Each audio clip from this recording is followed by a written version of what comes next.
Tambo Arun.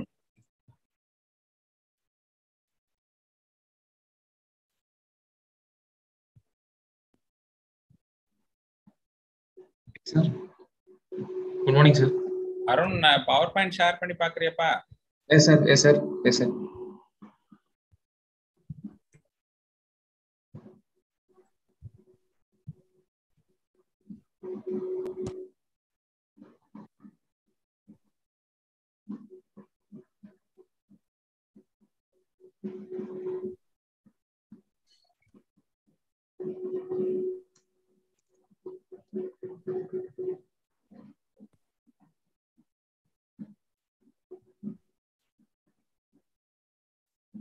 Is it visible, sir?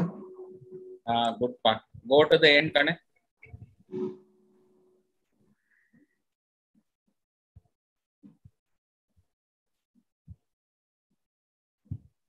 Yes, sir. Is it visible, sir? Sorry, pa. Edho scan CT படம் எதுவும் இருக்கப்பா?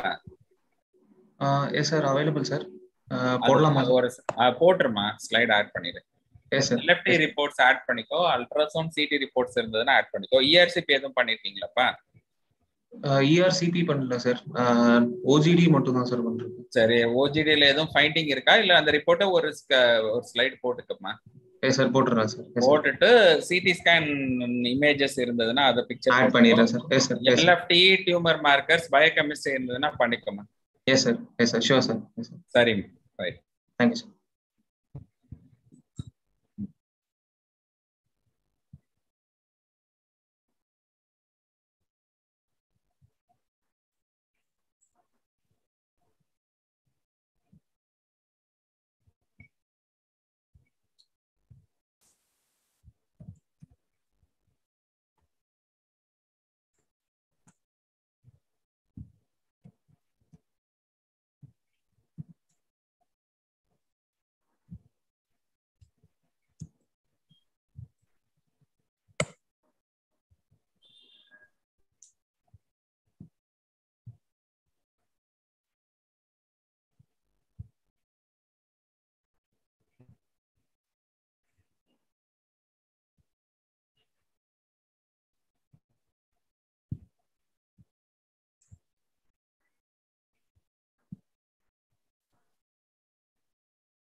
Good evening, Kanavan. Sir, good evening, sir. One நிமிஷம் sir. I'm just setting up. Yes, yes.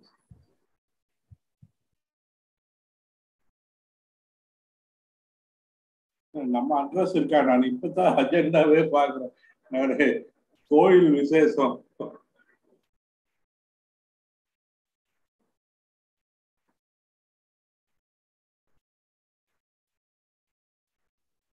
Sir ஒரு பிரீஃபா ஒரு welcome பண்ணிருங்க sir, அவ்வளவுதானே sir. சரி சரி, ஓகே ஓகே. ஆனா வெரி சாரி, இப்பதான் அஜெண்டாவே எடுத்து பாக்குறேன். இந்த 2 நாளா அந்த சிவராத்திரி அமாவாசை எல்லாம். ஓ அதுல பிஸியா இருந்தீங்களாங்க சார்? இப்பதான் வீட்டுக்கே வந்தங்க, வந்து 10 minutes. எங்க ஈஷா போயிருந்தீங்களாங்க சார்? இல்ல எங்க குலதெய்வம் கோயில்ல இன்னைக்கு ஃபங்க்ஷன், எனக்கு ஒரு ஃபெலிசிட்டேஷன் வேற. Okay okay sir. எல்லாம் முடிச்சுட்டு வழியாந்த. Shanti Shanti madam, good afternoon madam. இப்பதான் ஜாயின் பண்ணேன்.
ஹலோ,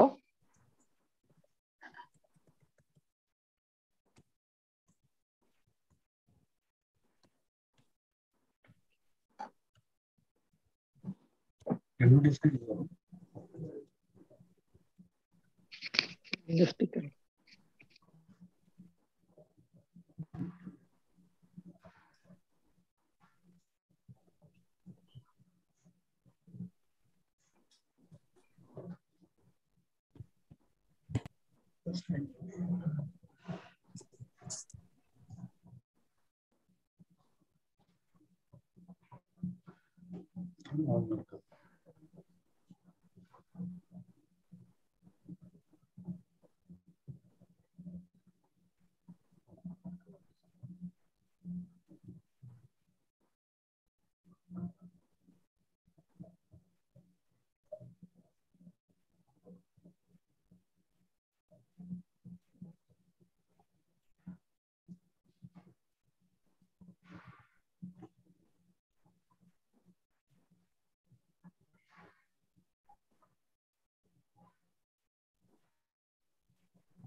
உங்க மெயில் போட்டுருக்கீங்களா? உங்க மெயில் போட்டுருக்கீங்களா?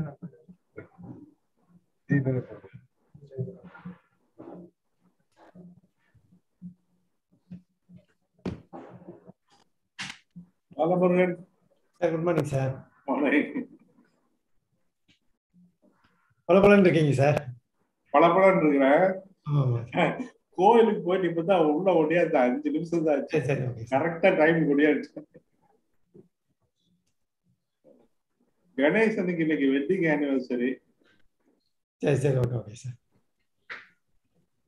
அவருக்கு மார்னிங் விஷ் பண்ண அவர் எடுக்கவே இல்லைங்க.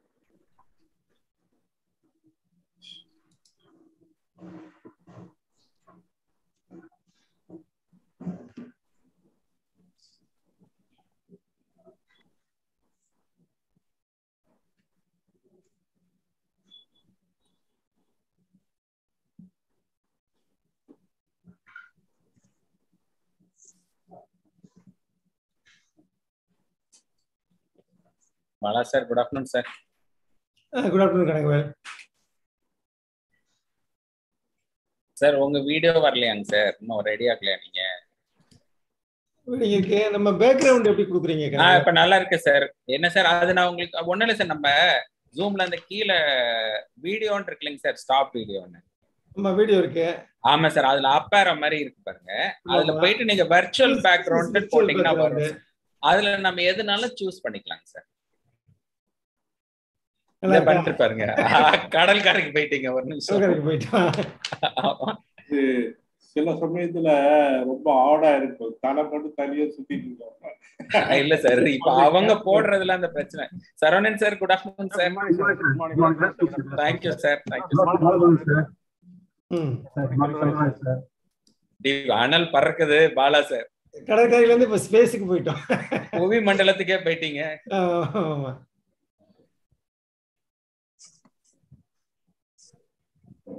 இது நல்லா இருக்கு சார். ஆக்சுவலா உங்க கலர் ட்ரெஸ்ஸுக்கும் இதுக்கும் நல்லா மேட்சிங்கா இருக்கா? ஆமா sir.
Hello.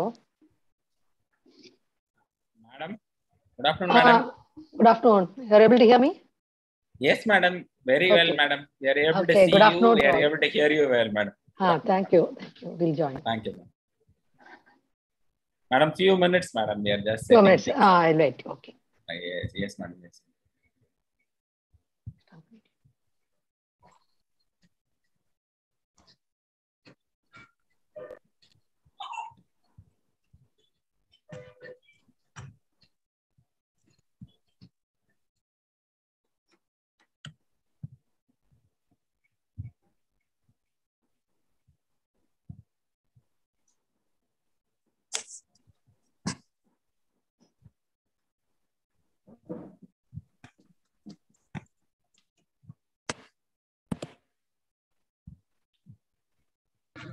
Good afternoon, sir. I am Professor Shanti. Can you hear me, sir? Very well, madam. Sir, Selvaraj, sir, is there. Good afternoon. Good afternoon, sir. Santosh, sir. Good afternoon, sir. Good afternoon, sir. Madhu, sir. Good afternoon, sir. Rajshekhar, sir. Good afternoon. Good afternoon. Good afternoon. ARS, sir. ரொம்ப நாளா காணோம் உங்களை. ARS, good afternoon. Good afternoon, sir. Santosh, sir. Good afternoon. Good afternoon. Good afternoon, sir. Good afternoon, sir. Santosh. Good afternoon, sir. Santosh, sir. Good afternoon, madam. Good afternoon, sir. Good afternoon, Santosh, sir. Good afternoon. Good afternoon, Dr. Kanagavi, Dr. Marudu Pandin. Yes, sir. Yes, sir. Good afternoon, sir. Sir, Marudu, sir, mask கழட்டுங்க sir. Traveling in a car, must be. Good afternoon, Rajshekhar, sir. All the Good afternoon.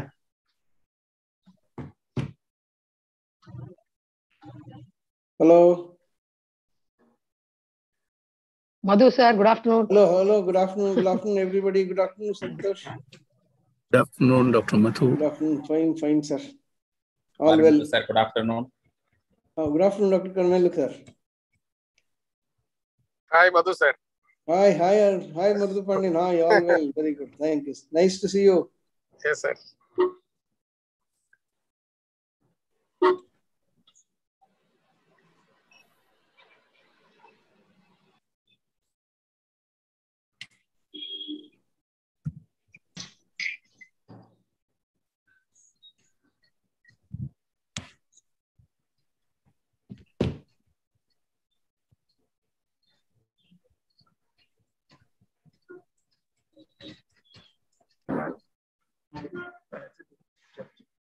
Marudhu sir பிரசிடென்ட்டுக்கு வேணா call பண்ணுங்க sir.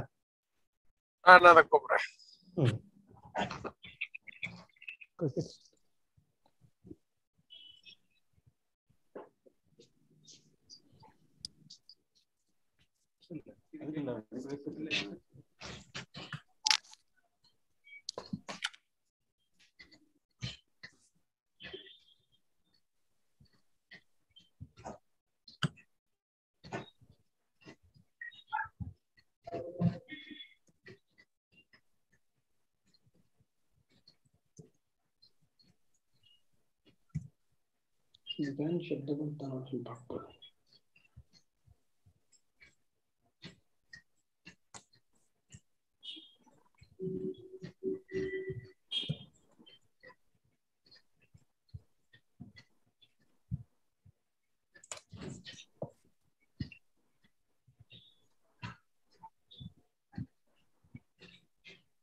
Sir, connect with sir.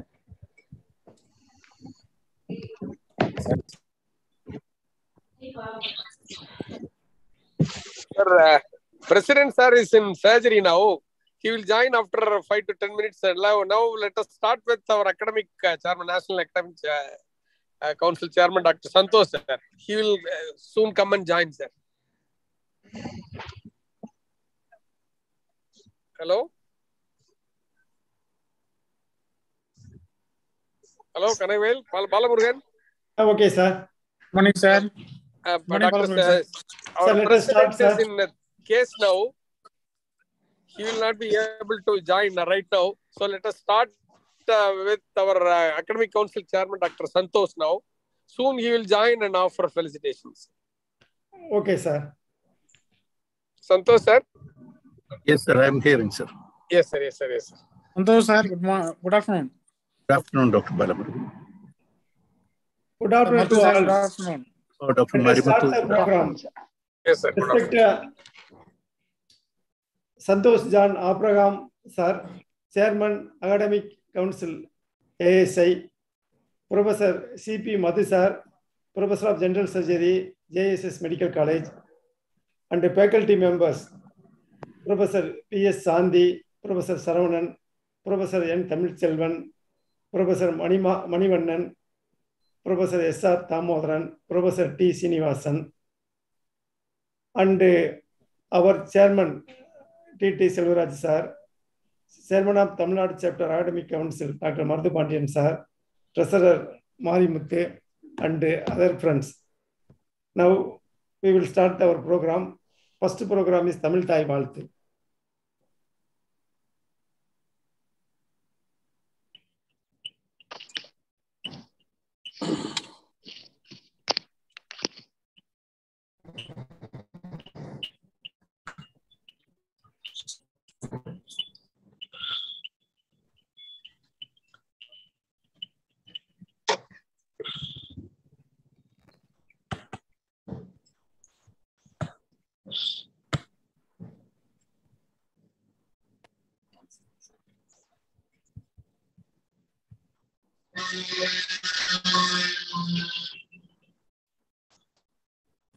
Rangavel.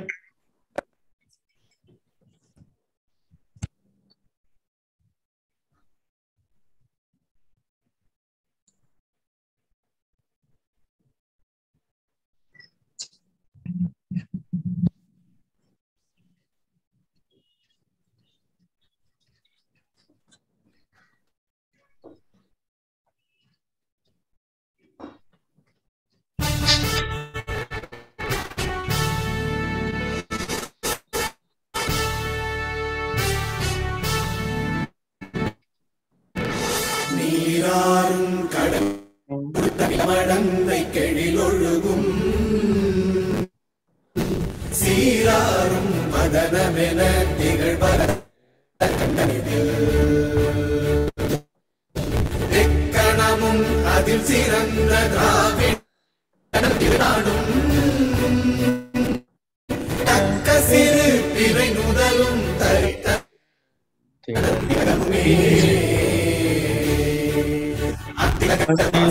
போல் அனைத்துலகும் இன்பம் எத்திசையும் புகழ் பெரும் தமிழனங்கே தமிழனங்கே உன் சீர் இசையம் மறந்து வாழ்த்துதுமே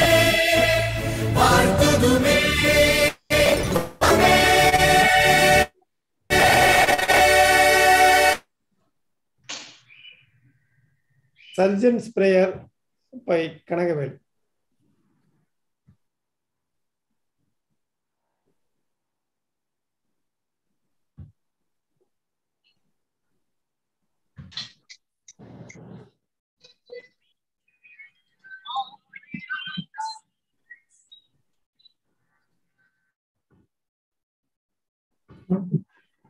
Are you ready?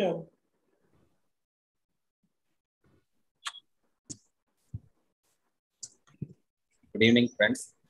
Almighty God, you know all things, see all things, and can do all things. I, your humble servant, call out to you as my healer in this time of desperate need. Let me be.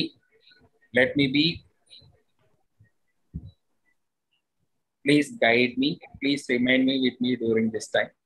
Be my provider and sustainer, so my family can be clear of any burdens that arise. Thank you very much. Thank you, Kanagavel. Welcome address by Tamil Nadu Chapter AISI Chairman Dr. T.T. Selvaraj. My dear brothers and sisters, good afternoon to you, and I bring greetings to you from the Tamil Nadu State AISI.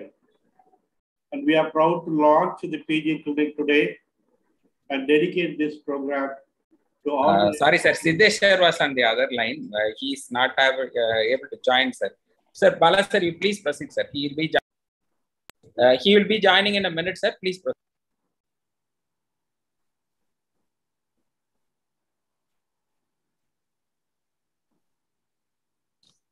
Dr. Bala? Shall I thank you or what? Sir, President sir is joining, I think. We will wait, sir. Meanwhile, you can ask our chairman to give welcome address and all. For inauguration, he'll come. Selvaraj sir, you can proceed to the welcome address. Yeah, that's what we started. Okay. Once again, good afternoon, my dear brothers and sisters. I bring greetings to you from the Tamil Nadu State ASI. And this is a unique program in the PG clinic that we are inaugurating today. The golden hands of our National President, Brother Siddesh. And we dedicate this program to all the PG students of Tamil Nadu and elsewhere. And I'm sure the hard work of Ganesh Babu and Kanagavel will make it very entertaining and useful in the future programs also. And on this occasion, I would like to welcome you all today for the launching of this program. Welcome you all. Thank you. Thank you, sir. On behalf of Secretary, I congratulate Kanagavel and Ganesh Babu for not only today, for every month, Tamil Nadu Chapter AISI planning to conduct the PG clinic. This clinic will be useful to all the postgraduate, the participant from all over the colleges, all the faculty from government and private medical colleges involved. Will be the team for successful conducting the PG clinic.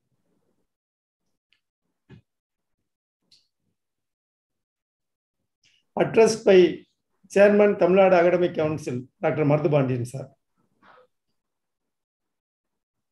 Respected National President Dr. Siddesh sir, the Director of Academic Council National AISI Dr. Santosh sir, Tamil Nadu Chapter Chairman Dr. TTS, Secretary Dr. Balamurugan, Treasurer Dr. Marimuthu, immediate past Chairman Dr. ARS, and other faculty members and my dear friends. At the outset, I'd like to thank our chairman and the office bearers for selecting this academic program to be conducted by our chapter. And I am all the more happy that we are having our national president and the director of academic council, Dr. Santosh, on this occasion to initiate our academic program. This program will be conducted every month, and the organizers of this meet will be Dr. Kanakavel and Dr. Ganesh Babu. Hope they will do their level best. And I think we will continue this program for 4 or 5 months till the RRC from the National ASI is getting started. At that juncture, we will switch over to some other programs like a symposium or panel discussion. And again, we will re-meet for this PG clinics. With this few words, I wish this function every success. Thank you, one and all. Thank you, sir. Next, our guest of honor, Santosh sir, address. After address, he will inaugurate the live YouTube channel. Santosh sir, we are inviting you for your address. Thank you very much, Dr. Balamurugan, the Honorary Secretary of the Tamil Nadu State Chapter. Dr. Selvaraj, President, Chairman of the Tamil Nadu State Chapter, Secretary, Treasurer, Academic Council Chairman, and the galaxy of eminent professors who are leading the show today. I'm indeed privileged to be invited to this function at the inaugural launching ceremony of the monthly academic program of the Tamil Nadu State Chapter of ASI. I'm 100% sure that Professor Kanakavel and Professor Ganesh Babu would have done yeoman work behind the scene and in days to come also to run this program in grand success. It is important for ASI to keep its motto, the vision, and help the budding surgeons across the country with the updates on surgical field. With this background, ASI has always been in the forefront of postgraduate teaching. For the last 7 or 8 years at national level, we have been concentrating on teaching program for the students in different formats, maybe in improvement of clinical skills, maybe improvement of their understanding about the subject. And we have tried our level best to impart contemporary knowledge to the upcoming surgeons. The knowledge is not just for the upcoming surgeons, even the delegate, even the member surgeons get the updated knowledge in free format through these kind of conferences and meetings. When the knowledge was initially taking centuries to get updated, today the knowledge doubling time has just been around 50 minutes. So you must know the way by which science is growing exponentially. And it's impossible for any single human to read it. So it's these kind of meetings under the auspices of any organization is a great venture. And I congratulate the entire team of Tamil Nadu State Chapter for initiating this program. And I wish the participants all the best, and also wish that Tamil Nadu State Chapter to continue with such academic activities on every month. May God bless you and wish you all the well for your monthly PG academic program. Thank you very much. Thank you, sir. Your speech always encouraged to us to continue our program. Maruti sir, what is our president status? Yeah, good afternoon. I'm here, Balamurugan. Welcome, Okay, sir. We welcome you, sir. Thank you very much. Let us start the lighting the Kuttivalaka and you inaugurate our program. Yes, sir. Thank you. Lighting the Kuttivalaka and inaugurate the program by our National President, Sitesh, sir. Good afternoon, Sitesh, sir. Good afternoon.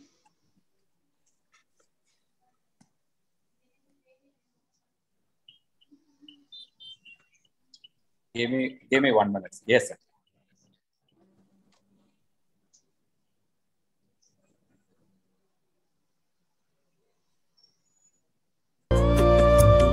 Shubhakurutam Kalyanam Arogyam Dhanasampada Shubhakurutam Kalyanam Arogyam Dhanasampada Shatrubuddhi Vinashaya Dipajyotirnamo Sute Dipajyotirnamo Sute Dipajyotirnamo.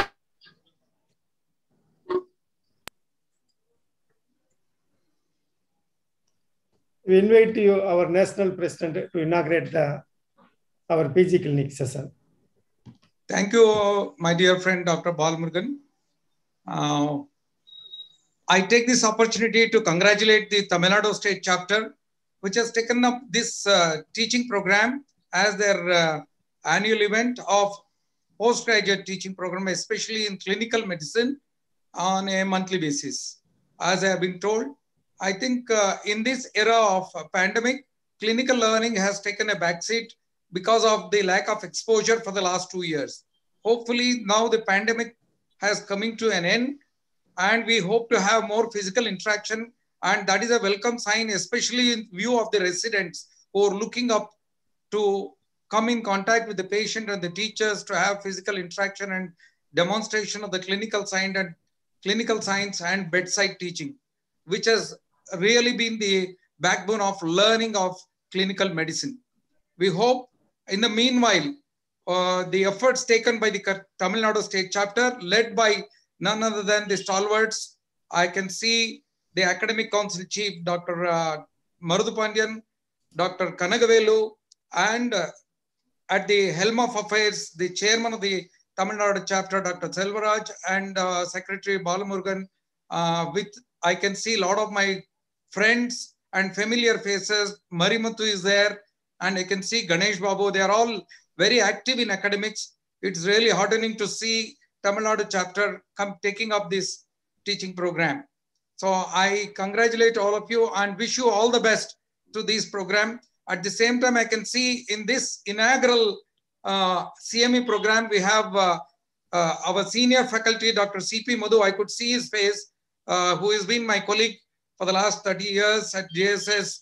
So I welcome him also as well for this program and wish you all the well and happy teaching. I would definitely be joining it whenever possible to have a learning out of this for myself also.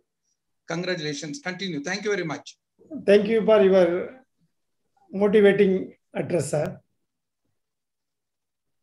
Thank you. Thank you, Dr. Sitesh. Thank you. Thank you, Dr. Sitesh. Yeah, thank you, Madhu. Thank you. Bye. Thank you very much. Nice to seeing you. We are not meeting in person, but we are seeing you on the face here. We've not been able to meet each other. I think we will shortly try and meet you. Okay, anyway, all the best. Thank you. Inauguration of our live YouTube channel by our Academic Council Director, Santosh sir. Santosh sir, I request you to declare open. These are the screenshots of the live which is happening on YouTube and Facebook. We have the gracious presence of our President, Dr. Sitesh, in his presence, with the national presence, and with the presence of all senior people and Tamil Nadu State Chapter Office bearers. I declare this YouTube channel to be open. Thank you very much. Thank you. Thank you, sir. On behalf of Tamil Nadu Chapter, we assure you we will do best activities, not only PG clinic and other activities at reasonable level, sir. Thank you. Next vote of thanks by our Professor Marimuthu.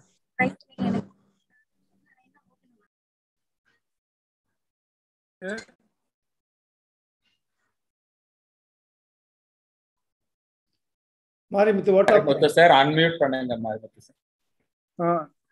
Yes sir, you are audible. Good afternoon, sir.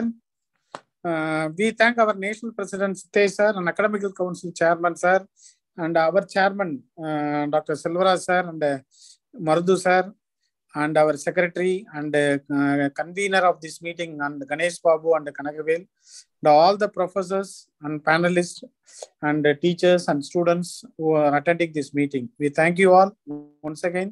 We thank all of you and we thank the host. Thank you one and all.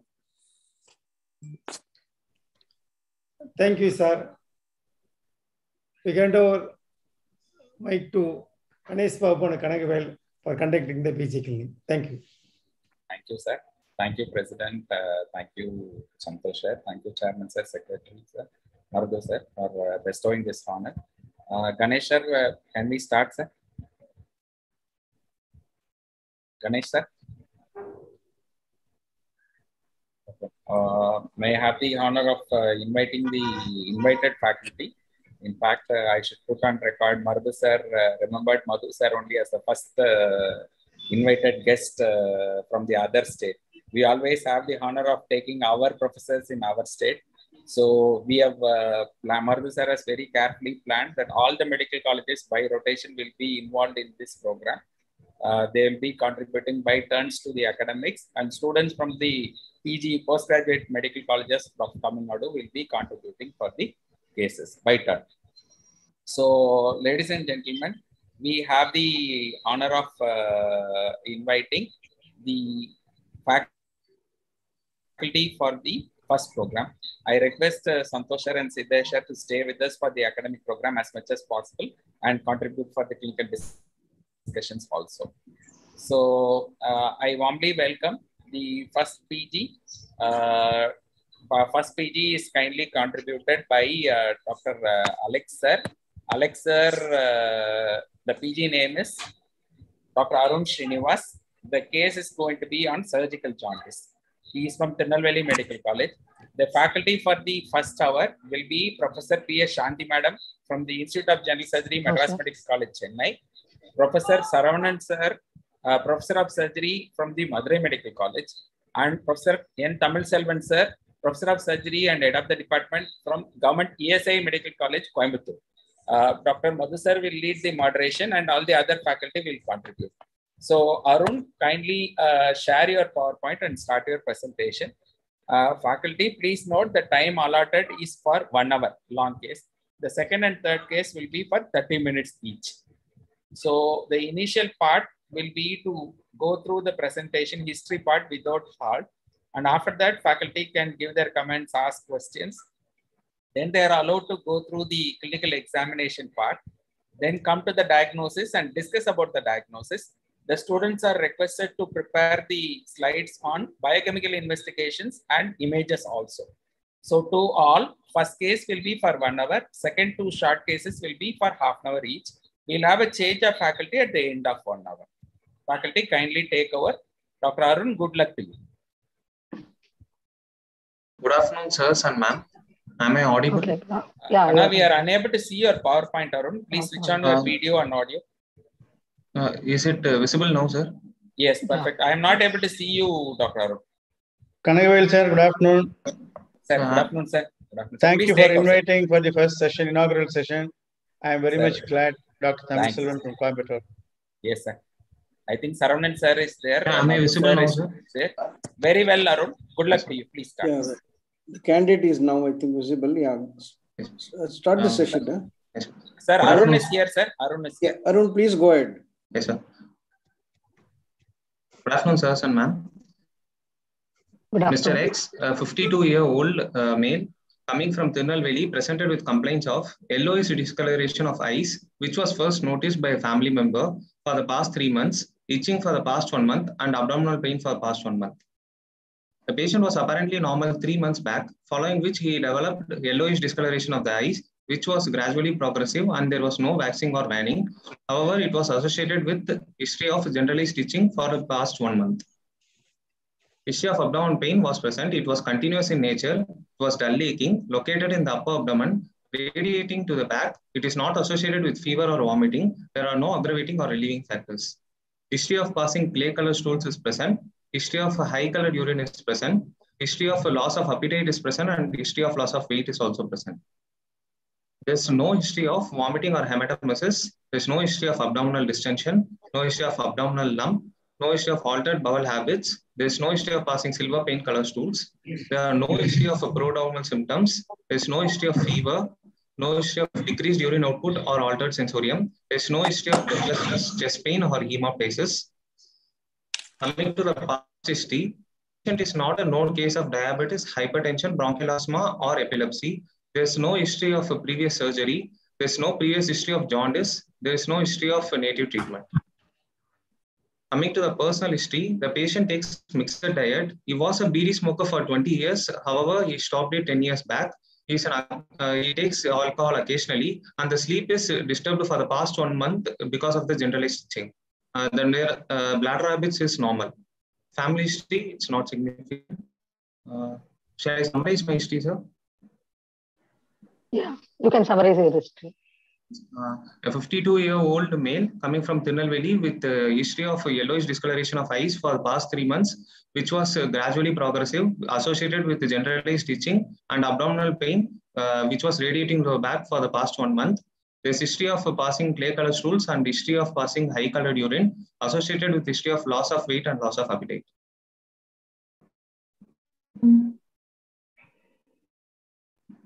Hello, Arun? Yes, sir. Yes. You said there is no history of waxing and waning. Yes, sir. But at the same time, we can add a word that the yellowish discoloration is progressively deepening. Okay, sir. Yes, sir. That gives an idea that the jaundice is still improving or increasing in intensity. And waxing and waning, of course, we know why you are mentioning. Yes, sir. Is it yellowish discoloration of eyes only he has noted, or yellowish discoloration all over? Eyes was noticed first by the family member, and it was gradually progressive to the entire body. That you have not mentioned, no? You have said only yellowish discoloration of eyes for 3 months. That's all. Gradually progressive, no waxing and waning. I think you should have started with where and all he started seeing the yellowish discoloration, so that you will know how much it has progressed now. That progressive means where and all he is able to note. Maybe you would have noted in the eyes, now it would have progressed to different parts of the body, no? Yes, ma'am. Did you ask that question? Can you Yes, explain ma'am. that in still more? Yeah. Yes, ma'am. At the same time, now, having mentioned about hemoptysis, did you mention about melena? I mentioned about the passing of silver color stools, but not melinas. Okay.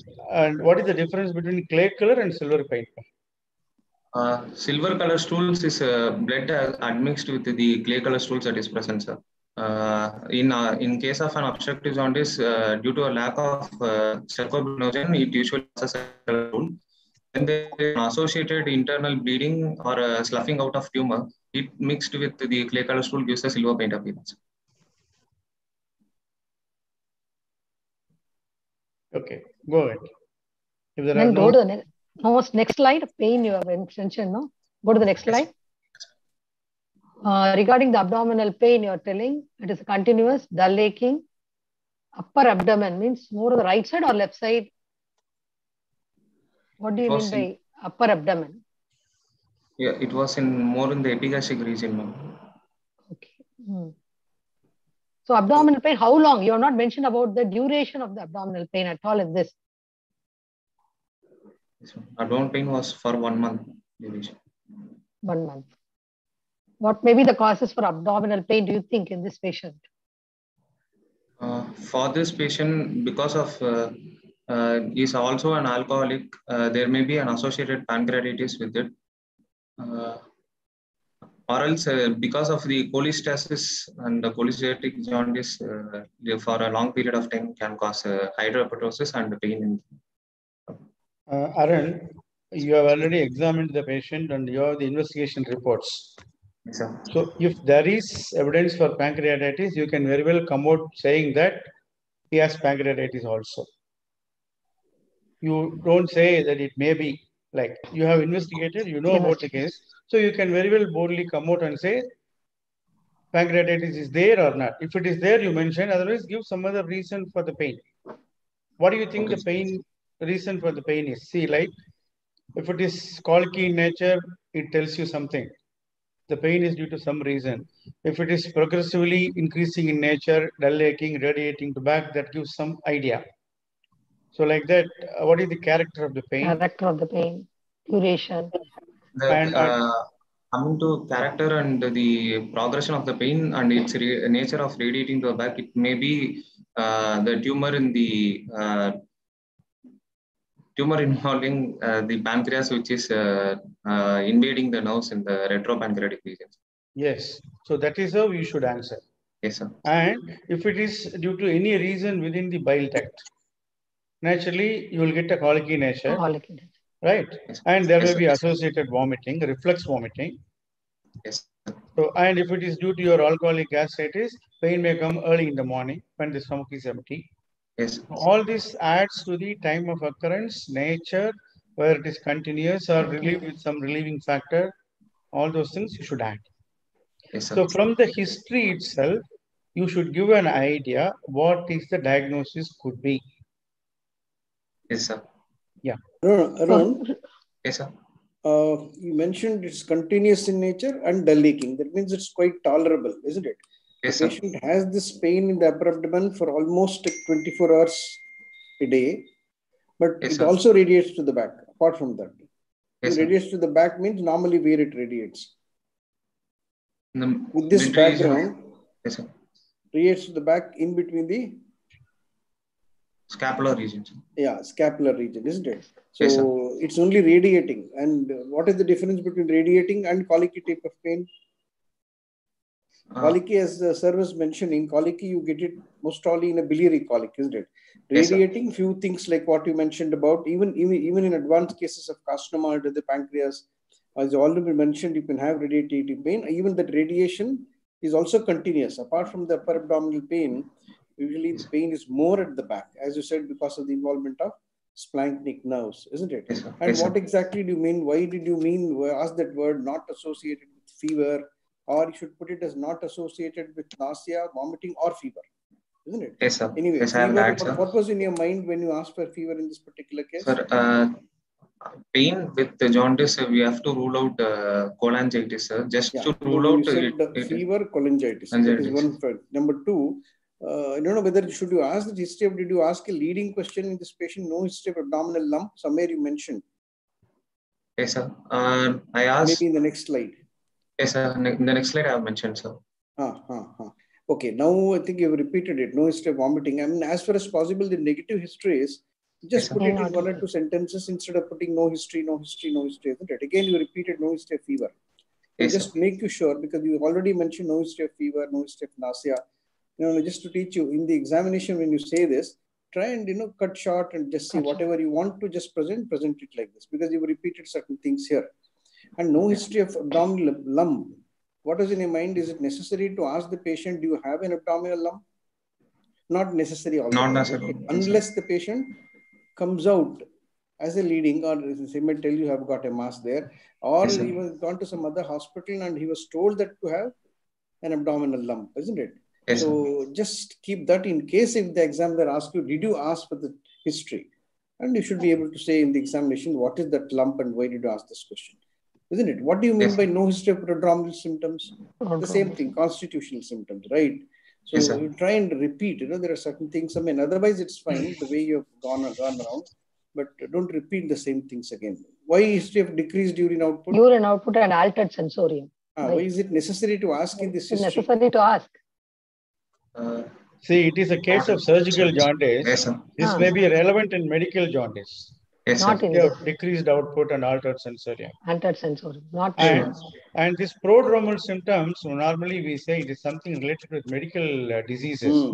Yes, you have already said fever, okay, cholangitis accepted. So don't put unwanted things and lead to unwanted questions.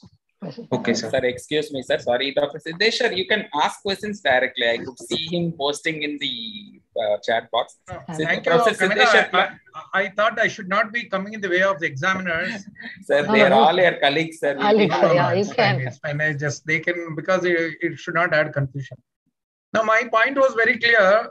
Back pain is not, is it a common symptom of a malignancy in the pancreas, or is it suggestive of something about the... So when you say it is due to irritation of nerves in the retroperitoneum, is it a sign of a locally advanced disease? What do you think? Yes, sir. It is suggestive of an advanced disease, sir. Yeah, it's not normally a Normally, sign of Usually malignant painless. obstruction. Okay. So that's one thing. And if there is an association of vomiting, persistent vomiting associated with pain, does it lead to something? History of persistent vomiting. A suggestive of, let me put it, gastric outlet obstruction. Yes, sir. It can be because of compressive effect of the tumor, sir. Compressing on the duodenum. Yeah, you should know that it could be due to duodenal obstruction because of the mass or the lymph nodes. You know, by the way, it can be. Yes, sir. I have Santosh sir also. Santosh sir. Arun, you got the message from sir. See, if the vomiting is intermittent, it is not due to obstruction of the GIT. If Yes, it is sir. persistent, it is obstruction of the GIT. Yes, sir. Okay. Yes, sir. Thank you, Santosh sir. Do you have any questions, sir? No, I thought he mentioning pancreatitis as one of the reasons. There was nothing in the history to suggest that. I could understand if the patient has started with continuous pain, acute pain, multiple episodes of pain, then probably you are justified in thinking of a head mass. Here you have presented a very beautiful history which was leading to a malignant obstructive jaundice. And hence bringing in pancreatitis, I'm sure that all of you have seen plenty of obstructive jaundice. How many occasions patient had pancreatitis? Malignant obstructive jaundice? None. Hardly none. Yes, so that would be your key thing. Inflammatory head mass in a chronic pancreatitis is an entirely different presentation. Yes, sir. Yes, sir. Right. Thank you. Yeah, I think Arun, there are no questions in the history. Please go ahead with your presentation. Go ahead with the examination. Yes, yes, ma'am. Coming to a general physical examination, after obtaining the consent from the patient was examined in a well-lit room. The patient was conscious, oriented, moderately built and nourished. The icterus was present, and yellowish discoloration of the floor of the mouth and palms and soles were present. There is no clubbing, cyanosis, generalized lymphadenopathy, or pedal edema. The scratch marks are present in the abdomen and in the lower limbs as depicted in the image. There is no signs of liver cell failure. The hydration is fair. The BMI of the patient is 21.7 with the ECOG score of 1. The vitals, blood pressure is 110 by 70 millimeters of mercury measured in the right upper arm. Pulse rate is 89 per minute, regular rhythm and normal volume. The respiratory rate is 15 per minute.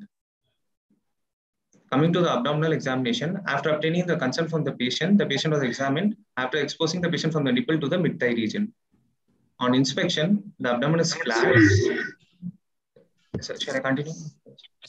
Yeah, you continue. Yes, umbilicus is in midline and is inverted. The fullness is noted in the right hypochondrial region.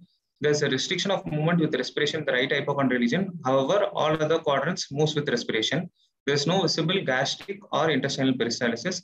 The skin over the abdomen shows few scratch marks. There are no erythema, no dilated veins, or no scars. The hernial orifices are free. The external genitalia is normal. The renal angle is free, and the left supraclavicular fossa is free. On palpation, the abdomen is not warm. No, there is no tenderness. A mass of size 10 cross 2 centimeter, extending about 2 centimeter below the episternum, 2 centimeter below the costal margin, along the right midclavicular line and right anterior axillary line, the superior border of which cannot be palpable, and it moves with respiration. The inferior border is rounded, and it has a smooth surface. It's not tender, firm in consistency, and insinuation between the mass and the costal margin is not possible, which is suggesting it to be possibly a hepatomegaly. Another well-defined globular mass of size 5 cross 4 centimeter is palpable over the right hypochondrial region and the right lumbar region, which is in continuation with the inferior border of the liver, it has a rounded inferior, medial, and lateral border. However, the superior border could not be palpated. It has a smooth surface, it is firm in consistency, and it also moves with the respiration. There are no other mass palpable. The external jet area is normal. The left supraclavicular fossa is free. On percussion, the liver span, it extends from the fifth intercostal space to about 2 centimeters below the right subcostal margin. The liver span is about 14 centimeters along the midclavicular line and 16 centimeters along the anterior axillary line. The dull note is present over the mass in the right arm, the other mass in the right hypochondrium, which was in continuation with the dullness of the liver. There is no shifting dullness and there is no fluid thrill. On auscultation, there is no bruit heard over the mass, and normal bowel sounds are heard. On per digital examination, the patient had a normal sphincter tone. There are no deposits felt in the Bloomer cells. The rectal mucosa is free. There is no prostatomegaly, and the examining finger was stained with clay color stools. Other system examination, the respiratory system, bilateral air entry is present, and there are no added sounds. Cardiovascular system, S1, S2 heard, and in central nervous system, there is no focal neurological deficit. Coming to a summary, the 52-year-old gentleman presented with a history of progressive jaundice, abdominal pain radiating to the back, loss of appetite, loss of weight, passing high-colored urine and clay-colored stools. On examination, the patient is icteric with hepatomegaly and distended gallbladder. My provisional diagnosis, a case of obstructive jaundice, probably due to a malignant cause. The probable causes may be carcinoma head of pancreas, distal cholangiocarcinoma, and periamploid. Arun, go to your first slide in the examination. Sir. Yes, sir. No, examination of the abdomen. Abdomen. So sorry, sir. One important point I wanted to ask him. In the history itself, did he ask for any recently diagnosed diabetes mellitus, which is very common with all? If you are expecting a pancreatitis, you are expecting a pancreatitis or any malignancy related to pancreatitis. Did you ask for that? Has he been diagnosed with any? Yes, ma'am. Asked the history, ma'am, and since I know about the case on exam and the lab investigations also, it came out to be normal, ma'am. Normal. What is the percentage of people who can become recently diagnosed diabetes with any pancreatitis or any pancreatic lesions, malignancy? But I'm not a percentage. It is nearly 25%. So you should ask the history if they are having a recently diagnosed diabetes. Okay. Okay, you can proceed with your examination. And most of the occurrence of diabetes depends on the severity of the pancreatitis and the tissue damage. Yes, sir. And go to your abdominal examination. I started inspection. Palpation. Yes, what is that? A mass of size 10 into 2 centimeter, extending from 2 centimeter below sternum, costal margin. All that. Why can't you say that it is describe the simply liver as felt 2 centimeters below the costal margin? There is no need to describe like that. Yeah, that is very. It is not a mass. Yeah, it is hepatomegaly 2 centimeters below the costal margin. Below the costal margin. That is enough. That is enough. Yes, sir. And tell about the mass, which is supposed to be the gallbladder. Gallbladder. Isn't it? Yes, yeah, sir. that is what. So this doesn't look childish. Yeah, this describe a liver like this. So don't. We have never heard of describing the liver like this. This kind of. You just say liver is enlarged, centimeter below, and its margin sharp or rounded. Finished. Surface, if possible, and then go to the next swelling. Yes, and show me the diagram, abdomen photo.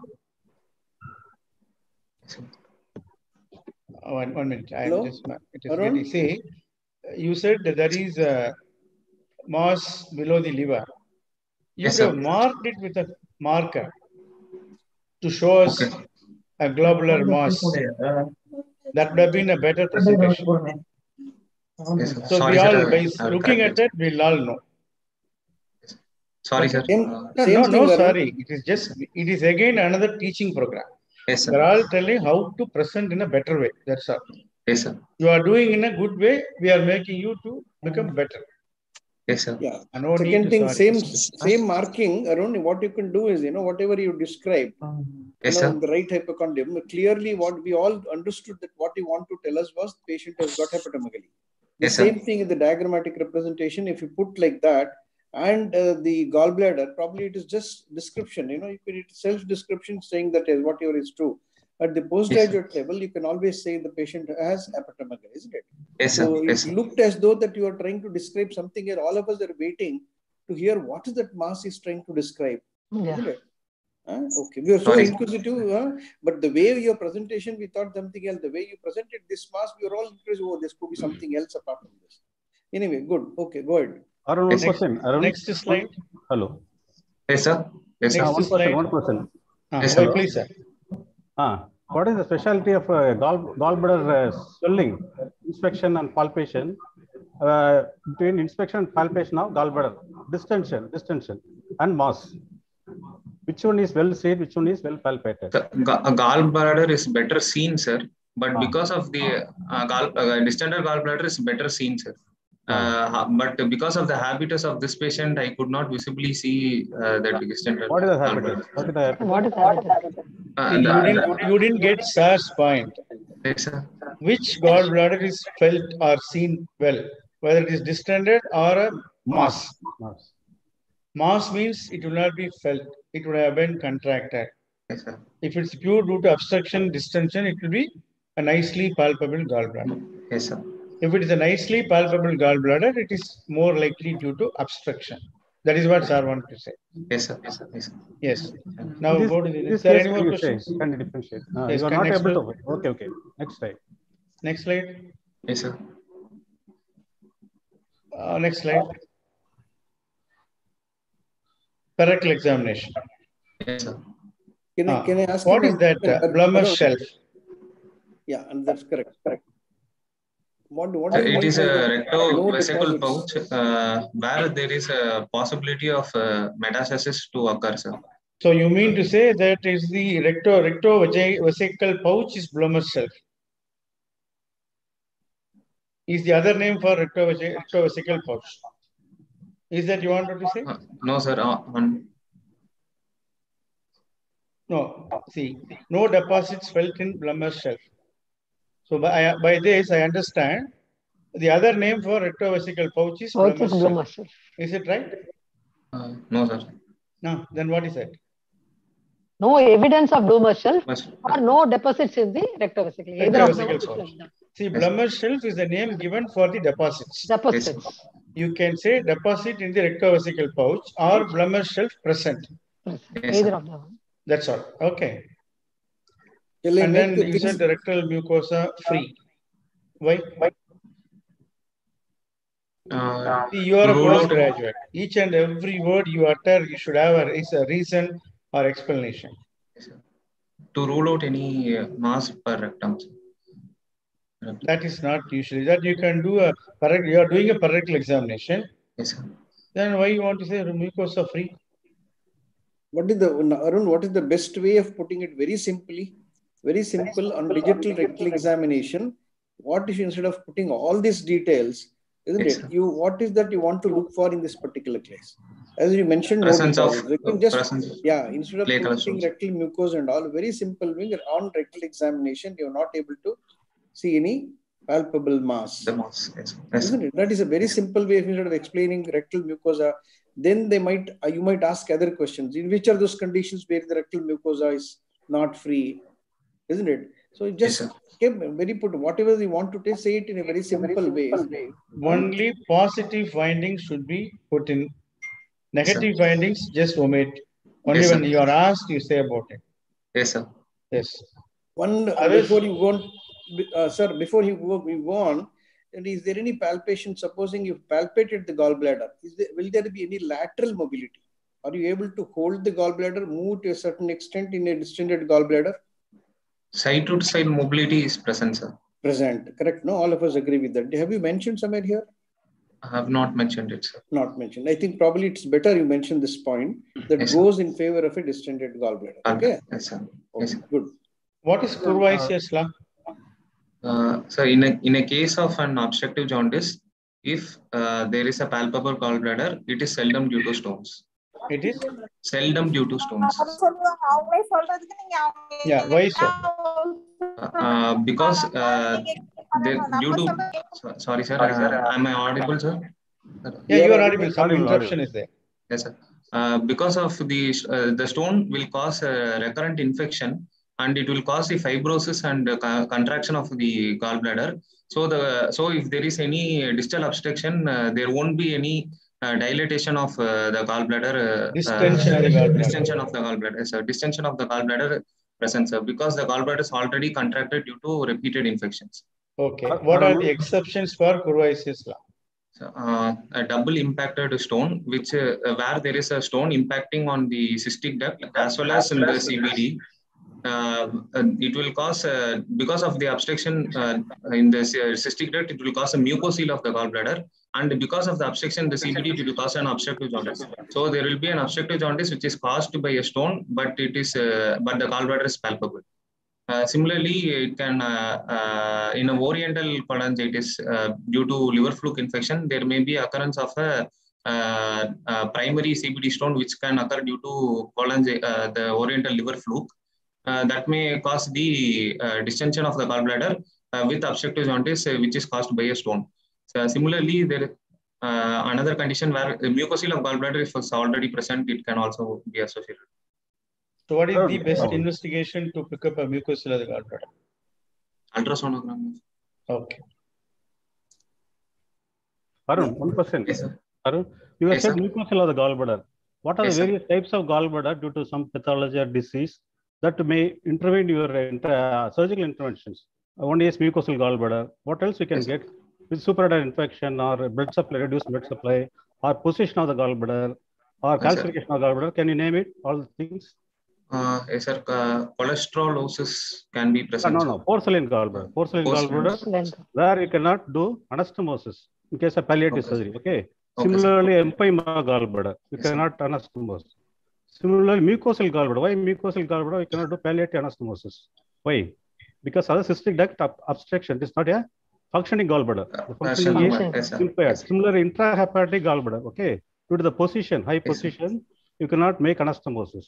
Then contracted gallbladder. In case of stones, the gallbladder may be very contracted. In that conditions, on table, you cannot find gallbladder for good anastomosis. Okay. Yes, sir. Fine. Okay. Proceed. In a mucosal of the gallbladder, what will be the content inside the gallbladder? It is a sterile mucus that is produced by the gallbladder itself. Okay, what do you call that usually? Have you seen a case? Mucosal of the gallbladder? What is the color of the content there? Is it clear? Or is it greenish yellow like bile? What is it? What is white bile? It must. White Sarah has bile. already given the Mm.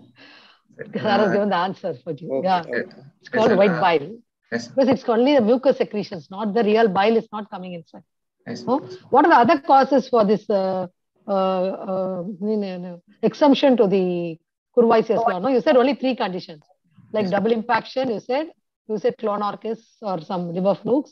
Third, you said mucosal. Mucus. Yes. Any other conditions which can be Mersey syndrome is also another Thyroid exception. syndrome? It can be a primary carcinoma of the gallbladder itself, sometimes, or a pancreatic duct calculi. No, all Yes, these ma'am. are other causes. Yes, No, ma'am. all those also. What is Mersey's syndrome? Mersey syndrome is due to the impaction of the gallstone in the Hartmann's pouch. The distended is GB. It will cause the extraluminal compression of the CBDs. There can be, which will cause an obstructive jaundice, but because of the Hartmann's pouch getting impacted, there is a gallbladder enlargement also, sir, associated. Not only extraluminal obstruction, it may cause fistula also. Fistula also, yes, sir. Yes, sir. Now, if it is okay, I think we'll just go on to you mentioned about your differential diagnosis. Why did you consider, you mentioned 3 diagnoses. Yes, sir. What is your priority? Why did you consider the first one? My first priority will be carcinoma head of pancreas, sir. Go to the slide. Yes, sir. Yes, sir. Okay. So carcinoma head of the pancreas, distal cholangitis. Just can you explain to why did you consider that as the first one, second one, or the third one? Yes, sir. Based on the symptoms that the patient presented, the patient has an progressive jaundice with an abdominal pain, which is radiating to the back. So it is more in suggestive of a carcinoma of head of pancreas rather than the other 2 causes. Even in a distal cholangiocarcinoma, there can be an associated abdominal pain, but it doesn't usually radiate to the back. Why periampullary carcinoma come as a third differential is there is no waxing and waning of the jaundice that is present, which may not be usually present in periampullary carcinoma, but pain is also not a frequent symptom of a periampullary carcinoma. No, this is it necessary? Is it necessary all the time the periampullary carcinoma should have waxing and waning? No, sir. It becomes, supposing the patient gives history of waxing and waning, yes, it's an added note or a point to go in favor of periampullary. Yes. That's right. I mean, not all the time, all patients of periampullary need to have, isn't it? Recently, in fact, we did Whipples where the patient never had, and the patient had periampullary carcinoma. There was no waxing and waning at all. That is a positive point in favor of periampullary carcinoma. Not all the time, but occurrence-wise, supposing priority-wise, which is most common? Distal carcinoma head of the pancreas or cholangiocarcinoma? Carcinoma head of pancreas is more common. More common. What exactly do you mean by carcinoma head of the pancreas? Sorry, what exactly do you mean periampullary? Why do you use that word? What are the constituents of periampullary? The surrounding 2 centimeter region around the ampulla of Vater. It may include the carcinoma head of pancreas also. It can include an ampullary carcinoma, a true ampullary carcinoma. It can include a duodenal cancer also, which may be present, or a distal cholangiocarcinoma can also. Arun, okay. How can you account the hepatomegaly with the cholangiocarcinoma? Can you correlate those things, those two things? Enlarged liver, hepato, what is the condition is called? Hydrohepatosis. Hydrohepatosis, which occurs in which condition? Especially in cholangiocarcinoma. At what level? What level? Sir, most commonly in the hilar cholangiocarcinoma, yes, hydrohepatosis. Okay. But in this patient, you are not mentioned about classical tumor. Why? Sir, because the palpable gallbladder. Palpable, very good, very good. Okay, fine. Arun, there is one question. I Yes, accept that one of these three could be the diagnosis. Yes, sir. In the absence of all these three, yes, sir, can you get all these clinical features in any other condition? In the absence of all these three, distal cholangiocarcinoma, head of pancreas, periampullary, everything is not there. But still, patient could present with all these findings. Can you name one condition? Which we are not thinking in terms of stones, biliary stones.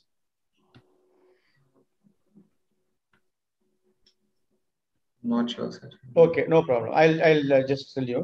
So there is one condition called groove pancreatitis. Okay, sir. Yes, sir. And the pancreas, between the duodenum and the pancreatic groove, you know, there you can have pancreatitis and sclerosis, fibrosis, which can produce similar findings, but for the loss of weight, everything else. So when you cannot rule out all these things, keep that also in mind while you are working up. Yes, sir. Okay. And that could be picked up by endoscopic guided ultrasound. Yes, sir. Yes. Okay. Arun, now we're keeping all these possibilities. Yes, how do you proceed with this case? So first I will confirm it is an obstructive jaundice by doing an biochemical investigation. By doing a LFT where the direct bilirubin. You have any investigations laid down in this patient so that we can be a little more. The investigation report you can mention. Yes, sir. Yeah.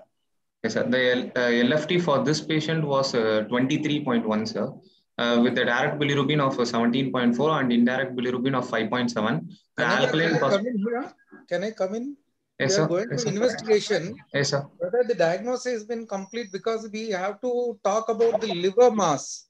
Have you included your diagnosis, the liver mass in your diagnosis? What is the cause for the liver mass? Sir, and you say it has a rounded border? Rounded border. So it's probably because of the hydrohepatosis itself, it caused hepatomegaly. Why only selective left lobe of the liver? Only epigastric region? So no, liver span is totally enlarged. Sir. No, but you could feel the mass as I see in your description. It was essentially left lobe of the liver with a rounded margin. No, sir, it is. And there's a firm mass, he told. Firm. Hydrohepatitis, firm mass, I don't know. Hydrohepatitis, you are going to express. Is he an alcoholic? Yes, sir. In alcoholic, there will be cirrhosis of the liver, sir. Can it be due to steatohepatitis? Steatohepatitis? State of cirrhosis? hepatitis, yes, sir. Alcoholic Yes. hepatitis can. Alcoholic Yes. hepatitis. Give a reason for your findings. Yes, sir. It can be a steatohepatitis if it is early in the form of cirrhosis, before leading to cirrhosis. Yes, sir. Yes, sir. Santosh sir, do you would like to give your comments? Me? You are expecting me to, yeah.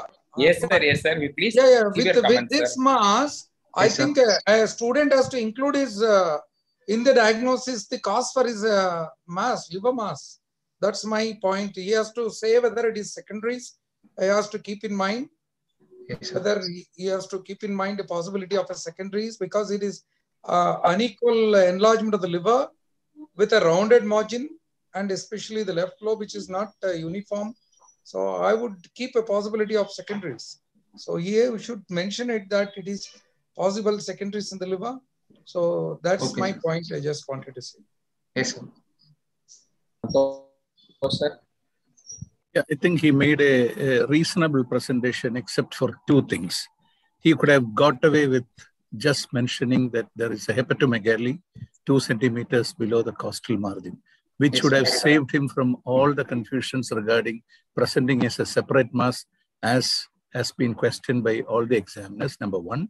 And Dr. Siddesh has already come that he has felt by the presentation, we were referring to a unilobular mass, though the description was not in a line with the secondary.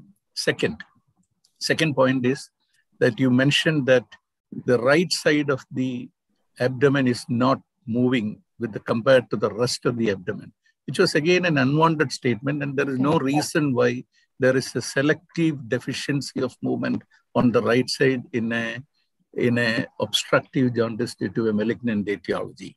You have never confronted to that. Thirdly, the confusion again occurred because of your rectal examination. You must know why you do a rectal examination in a carcinoma inside the abdomen, be it obstructive jaundice or otherwise. You could have just said that there is no secondaries felt and come out of it, rather than trying to describe mucosa, prostatomegaly, all unwanted things. So you're not looking at a rectal examination for a rectal carcinoma. So be sure that you're doing a rectal examination and say that there are no evidence of blue mercel will come out. Yes, sir. This would have saved you from a reasonable presentation. And the order in which you have mentioned, you could have very well said that carcinoma head of the pancreas is the commonest thing. And hence you have put that way. Okay. Yes, sir. Yes, sir. Those are my comments. Thank you. Yes, sir. Yes, thank you. I think we can proceed with the management. Yeah. Yes, ma'am. Coming to the investigations, the LFT for this patient, the total bilirubin was 23.1, the direct bilirubin was 17.4, and the indirect bilirubin was 5.7. The alkaline phosphatase was 235. You could have mentioned the units along with any biochemical investigation. It's not numbers. Yes, always the biochemical investigation should be along with the units. Yes, ma'am. Not at all found in anything. It's not correct. No, you always mention with the units. Yes, ma'am. Can you tell me the units now?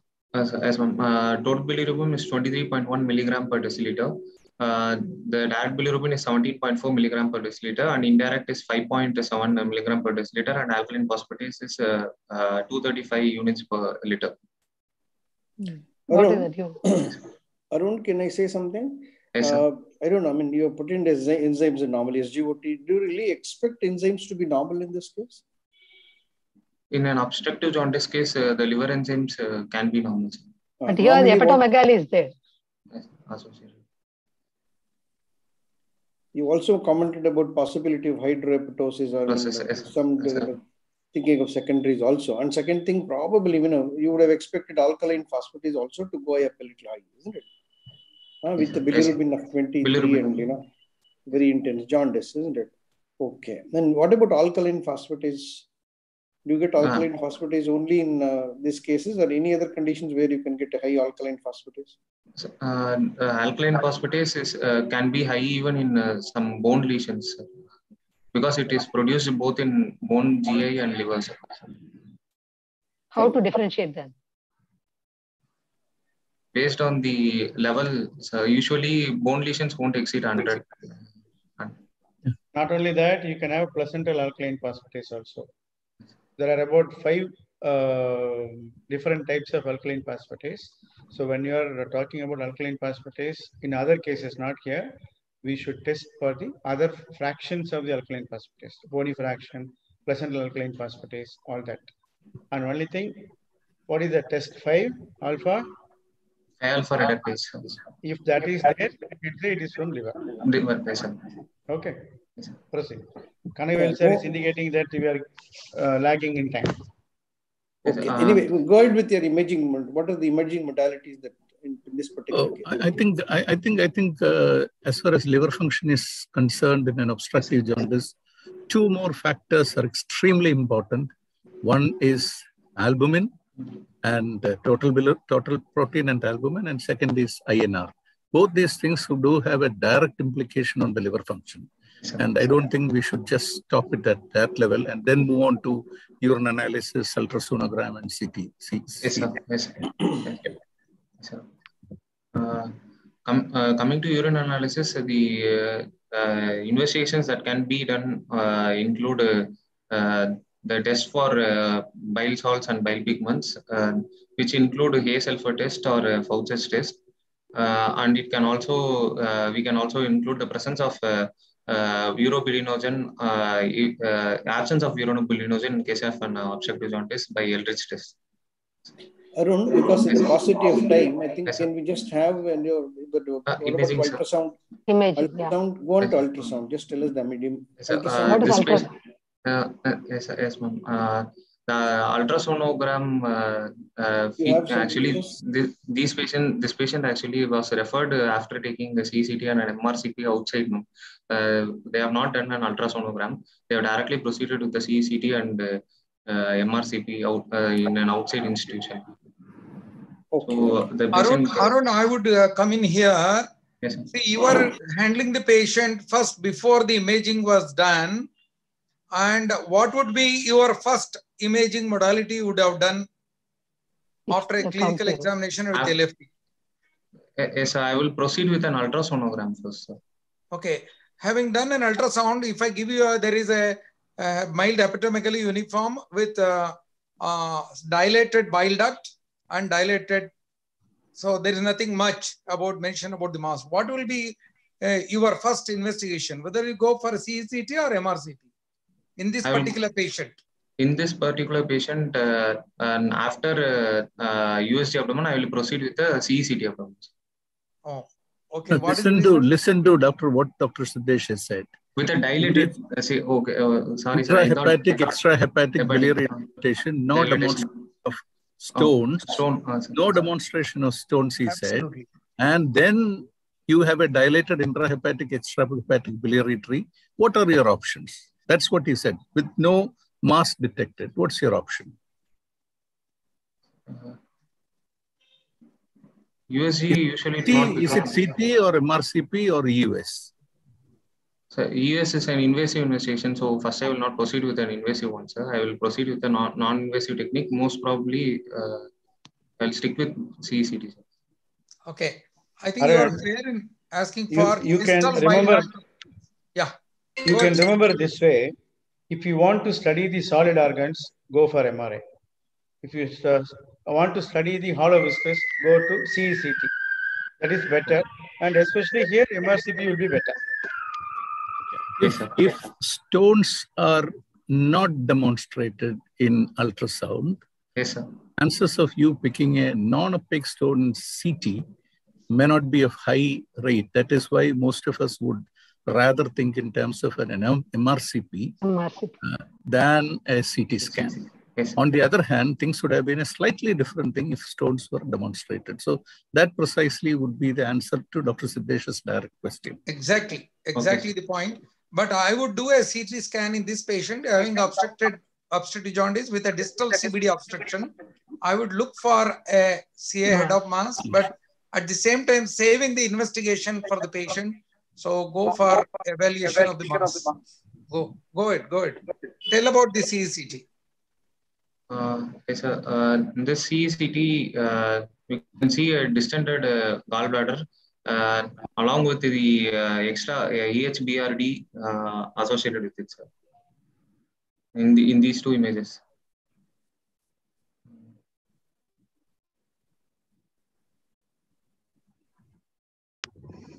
In the right image, we can see sorry.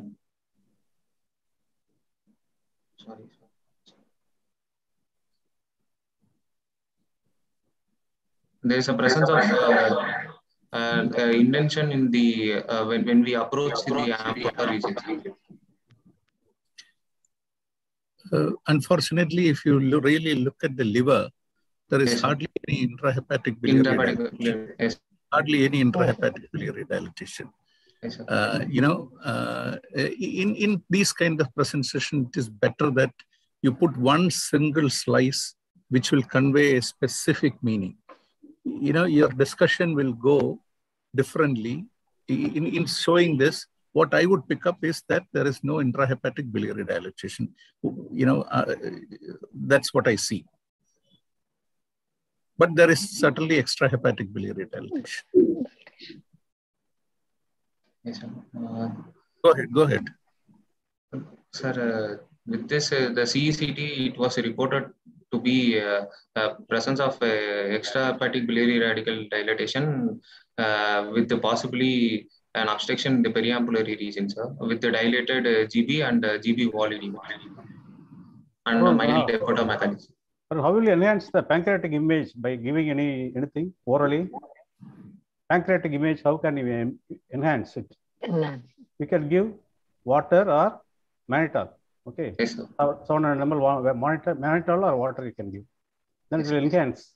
Similarly, ultrasound also, because air is enemy to the ultrasound image. Yes, sir. Oh, fine. Why not done upper G endoscopy? UG was done for this patient.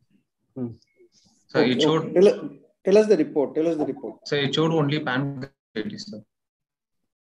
Say again. Do you have any images? Sir, we do not have any images, sir. No, I just wanted to know what was the periampullary area looking like. Not having images for that. Sorry. Again, time problem. Anyway, let us say this patient, we take it as so with this particular feature that it is having very little intrahepatic biliary dilatation, as you see, what is that you will keep in your mind? Anything other than malignancy would be kept in mind. It can still be a distal CBD stone presence. Correct. Okay. Now we need to move to the MRCP. Coming to MRCP, there was the report. It was reported the similar report as that of CECT, sir, but they mentioned there are no stones that is present, or there is no filling defect. Looking at this MRCP, forget about all your history. Do you think anything else in your mind?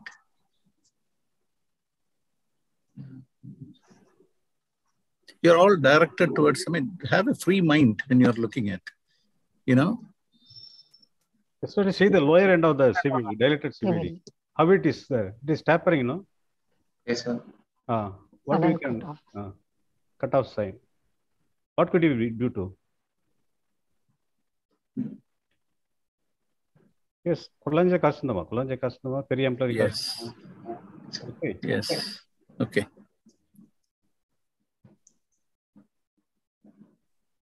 I think we are lacking time. Let's finish. Yeah. Go on. Sir, as I had only the report, we do not have. No, it doesn't matter. Skip this. Okay, what else you want to?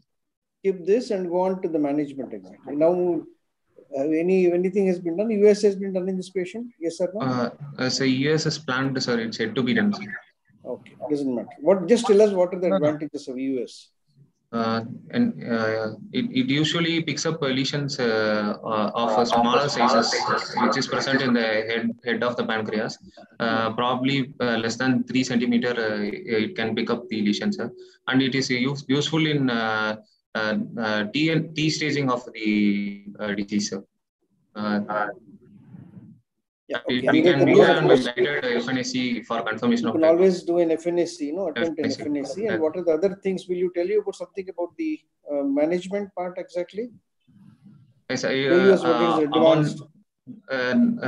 based upon the encasement of the SMA and SMA vasculature can also be. Okay. Any other CT recommended in the Arun, let me come in here. Yes, sir. See, I think we need to know when there is a CT scan which is clearly showing an indentation on the duodenum with irregularity in the mucosa there, we should be doing a side viewing duodenoscopy, not a regular upper GI endoscopy. A side viewing duodenoscopy would be able to pick up these lesions, and we can at the same time do a biopsy, targeted biopsy. And the role of EUS in a mass evaluation is confined to getting a tissue biopsy, but staging disease, you can easily do today's high resolution CT scans with pancreatic protocol. The sensitivity is as good as EUS. So EUS as such should be confined in your answer for cytological diagnosis. Yes, sir. Okay. Yes, sir. Yes, sir. Thank you. Thank you. Yes, ma'am, coming to that Sarah already mentioned, ma'am, pancreatic protocol can be done. Can be done. That's what I wanted to ask you. Will you do ERCP? ERCP should have been done, or or EUS endoscopy should be done, ma'am. EUS is planned. ERCP is not routine. Not routinely done. Will you do an ERCP or not? It should have been. Madam's question was that. ERCP should be done. What for? Because ERCP has a side viewing endoscope, we can visualize the periambular. No. ERCP is not for visualization. No. As well as if no, ERCP. Nowadays, do we use ERCP for diagnosing or therapeutic nowadays? Both therapeutic also can be used if we suspect. The question is, not. Will you relieve the biliary tree before surgery? Yeah. That is why ERCP question has come. Now I will add one more question. If you cannot do ERCP and stenting, what will you do to decompress the biliary tract? So because you have to decompress the biliary tract before surgery so that the clotting time, everything comes down, jaundice gets relieved, outcome will be better. But that is why madam is asking about ERCP and stenting. If not possible, what will you do to decompress the biliary tree? Anything else can be done? PTBD? Yes, sir. But intrahepatic biliary tree here, it's not dilated. So you said in one picture it is dilated, isn't it? No. No, the other option is that if you can't do an ERCP and stenting, PTBD should be kept in mind. Yes, sir. Now, finish up with your surgical management. Want of time. Finish, complete it. Sir, I think we need to send a very clear message. ERCP is not to be attempted in this case, yes, unless and until we are confronted with a situation of biliary sepsis where we want to buy time, or it is an inoperable malignancy or borderline malignancy where you want to decompress. Otherwise, there is no role for an ERCP in an operable obstructive jaundice. If you put a dye in an obstructed system, you are in trouble. Yes, right? I fully agree with Dr. Santosh, because this has been a little confusing all the time. In a workshop or something, the students always ask us, is it necessary? What Dr. Santosh said is very clear. ERCP is very selected. You must be very careful in considering ERCPs. Isn't it that Dr. Santosh has given a very clear message? In an obstructed system, better to avoid ERCP for the fear of introducing infection and if it is operable, sir. If it is operable. If it is operable. If it is not operable, the game is different. Santosh, there is a, let us not, of course, what you told is absolutely correct. Now the shift is to do primarily surgery, even in obstructive jaundice. But with the bilirubin at 23, I think evidence is that it should be stented before. That is what we practice, because the literature says anything beyond 20 is cut off. 20 is a cutoff, but there are institutes which even practice at 15. But I also stick to this 20 as a barrier. But of course, we need to keep other points in favor, including coagulopathy and albumin levels, in addition to cholangitis evidence. I clearly mentioned that if you are going to consider surgery upfront, there is no reason you do ERCP unless patient is in cholangitis. If it is not operable, borderline operable, or any reason to postpone the surgery, certainly yes. Certainly yes. Yes, understood, sir. Thank you, sir. Yes. Okay. Okay. What is the plan of management? What is the plan of management? Since it is after confirming it to be a tumor in the periambulary region, we will proceed with Whipple's procedure for this case, which involves pancreaticoduodenectomy along with the removal of the gallbladder, CBD, along with partial gastrectomy and distal proximal 15 centimeter of jejunum. What is now recommended? Recent recommendations say recent recommendation pylorus preserving the pancreaticoduodenectomy is recently. Why? Because it has a similar survival rate as that of the Whipple's, but the operating time is very less compared to Whipple surgery, and by preserving the pylorus, we can prevent the gastric emptying time. We can delay the gastric emptying time and dumping syndrome can be prevented. Arun, don't say very less, it is less. Yes, sir. It has a known, apart from the pain factor, and other sir, and esteemed faculty, we have already overshot the time. Yes, sir. I request you to close this. We have 2 more cases. Arun, it was a nice presentation. Yes, sir. Thank you. All the best for your exam. Thank you, sir. Thank you, sir. It was a good presentation. You have answered most of the questions, and all the best to you. Thank you. Thank you. Thank you very much. Please kindly unshare your PowerPoint of our own. Best wishes. I request the faculty to stay back.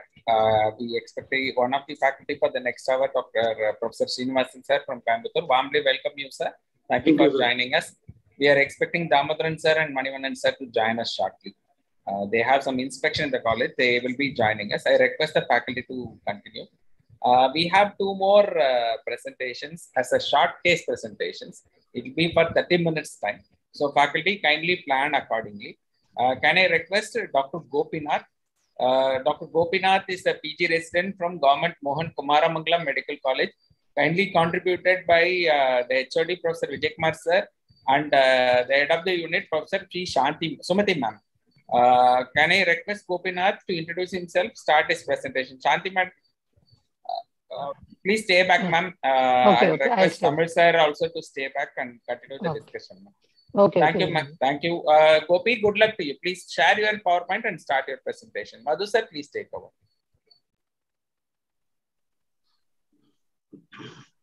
We warmly welcome Manivannan sir, Professor of Surgery from Government Stanley Medical College Hospital, sir. Welcome, sir. Yeah, thank you. Start the presentation, Abba. So good afternoon, yes, sir. Please make it full screen, Gopi. Sir. Press F5 or go to and I think, just want to tell everybody that this is a short case. We have roughly about half an hour time. Yes, sir. We'll have, just quickly go on to presentation. So good afternoon, sir. I am Gopinath, third year PG from Government Mohan Kumaramangalam Medical College, Salem. I am going to present a case of peripheral artery disease. Chief complaints: a 33-year-old male patient who is a daily wage laborer by occupation, coming from low socioeconomic class, presented with chief complaints of pain in the left lower limb for the past 1 year, issue of blackish discoloration of the toes of the left foot for the past 3 months, rest pain in the left lower limb for the past 2 months. History of presenting illness: patient was relatively asymptomatic 1 year before. When he started feeling pain in the left lower limb while walking, which is continuous, severe, crampy, and localized to the left foot and calf region, and compelling him to take rest. Pain aggravates on lying down and is relieved by hanging his leg by the side of the bed. Pain is worst in night, which disturbs his sleep. History of pain present for the past 2 months, localized to the left foot and calf region. Initially, he was able to walk up to 500 meters, but now he has a rest pain and could walk a maximum distance of 50 meters. Associated with blackish discoloration of toes of the left foot. Initially, blackish discoloration started over the great toe, now progressed to all toes up to the forefoot, associated with increased sensation over the foot. No history of thigh pain or gluteal pain. No history of pain in the opposite limb. No history of trauma to the limb. No history of weakness or paresthesia to the upper limb. No history of blackouts or blurring of vision. No history of chest pain, abdominal pain, after meals or oliguria. No history of impotence. No history of fever or superficial thrombophlebitis. No patient had consulted in a private hospital nearby and has taken given painkillers, but the pain was not relieved by painkillers. Past history: no history of diabetic mellitus, hypertension, hyperlipidemia, stroke, tuberculosis, or asthma. No history of any major surgeries or long-term hospitalization. Family history: patient was not married. No history of MI or stroke within the family members. Personal history: patient was on mixed diet. Is a chronic BD smoker since 15 years of age and smokes 15 BDs per day. Sleep is disturbed for the past 2 months. Bowel and bladder habits are unaltered. And coming to summary, is a 33-year-old gentleman, daily wage laborer by occupation, chronic smoker, presented with claudication pain in the left lower limb since 1 year, blackish discoloration of left lower limb toes for the 3 months, and history of rest pain for 2 months, probably a case of peripheral arterial disease of left lower limb with dry gangrene of left toes.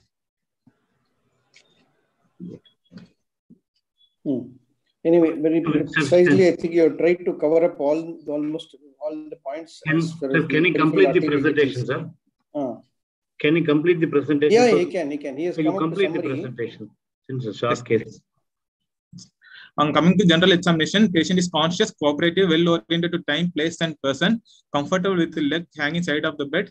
He is moderately built and nourished. Height 155 centimeter and weight 48 kilogram.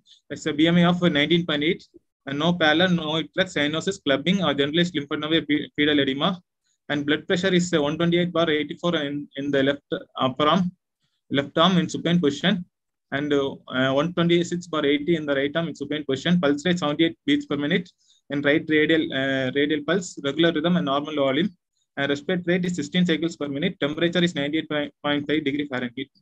Examination of left lower limb. Patient is explained about the procedure and consent is obtained. Examined in supine posture under adequate light exposure. Both lower limbs are completely exposed from the level of anterior superior iliac spine to tip of toes. Inspection of the left lower limb. Attitude of the limb, leg hand by the side of the bed. There is a blackish mummified shriveled dry gangrene of all toe and distal third of the foot with a clear line of demarcation between gangrenous tissue and normal tissue.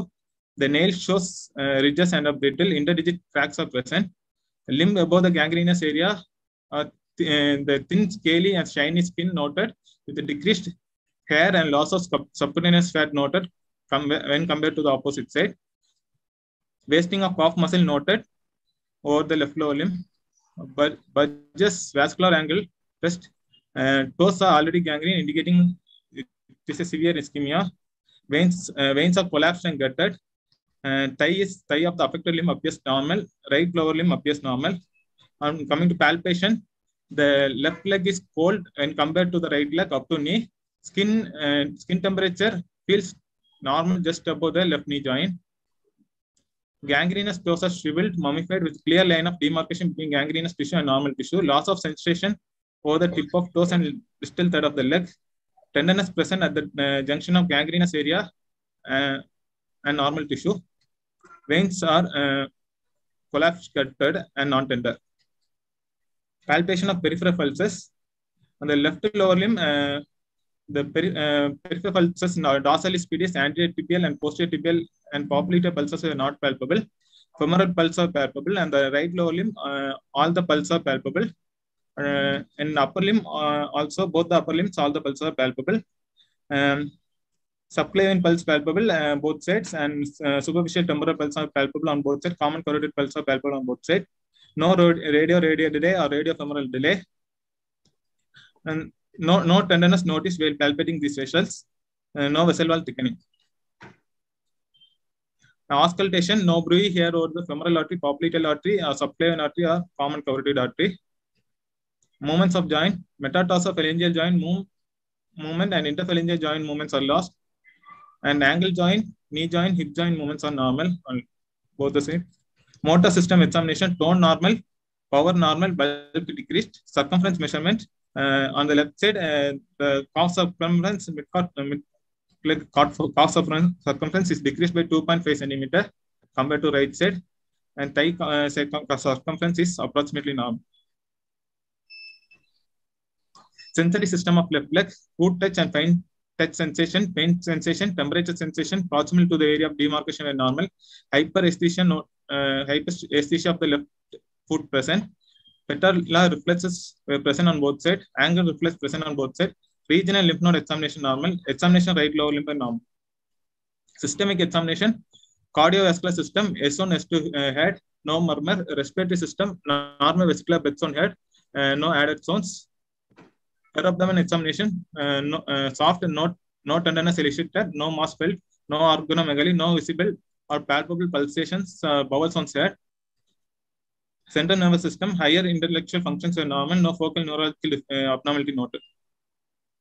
Coming diagnosis, a 33-year-old gentleman with peripheral arterial disease of left lower limb with a dry gangrene of left forefoot, probably due to femoropopliteal occlusion with critical limb threatening ischemia probably due to atherosclerosis. Yeah, Gopinath, a very good presentation confirmed for us today. So you're dealing with a case of peripheral vascular occlusive disease. Is it an early case or is it a late case or is it a progressive case? From your history and the other thing. So it is a late case. So from 1 year, it has been progressing rapidly. Yes, sir. And you have put it as critical limb threatening ischemia at the end, isn't it? Yes, sir. One thing, did you measure the ankle brachial pressure index? Yes, sir. Ankle brachial pressure index was measured. You didn't mention. You go to the slide. Sir, Madhu sir, please. Manivanan sir. Yeah. First of all, I mean, probably I think, that was a better presentation, as you mentioned. I think yes, chronologically he tried covered all the things, He covered everything. All the points, I think, what is expected of a postgraduate, I think it's done well. At the age of the patient at atherosclerosis, does it correlate? So 33-year-old going in for atherosclerosis, does it match? Sir? Is it common? No, ma'am, it's rare, but usually not rare, common, madam. But this case, that's what 33 years old. 33 years old. Very uncommon. Why? Probably there's something called as early setting. I mean, he's not a diabetic also. He's not a diabetic also. He's a chronic smoker. I think must have been smoking for a long, long time. Probably I think, what you call as early setting atherosclerosis, that could be one explanation probably which we can give. I mean, we don't expect of a 30-year-old man to have this sort of a picture. Atherosclerosis. Yeah. But the classical, maybe the risk factor, as said, smoking as well as early set. That will be the ideal answer, which can easily yes, in the father. Nothing is uncommon. And atherosclerosis. Nothing is uncommon. This is not correlating according. You should have answered, madam. These risk factors are there, and risk factors are there. Other risk factors you should have explained. Yeah, you can. Probably an undetected diabetes would have been there. Undetected hypertension would have been there. He's a smoker for how long? Yeah. He's a smoker for 18 years, no? To BD. You should have added that, I think. BD has added that. Yeah, that is yeah. More. Yeah. And dyslipidemia? No history of previous dyslipidemia or I think you have covered it in a point. Go to that slide. Sir is asking. He mentions, sir, no history of any diabetes, mellitus, hypertension. Yeah. Okay, proceed. The only thing is I'm interested because this presentation is fairly okay. He's tried to cover up most of these points.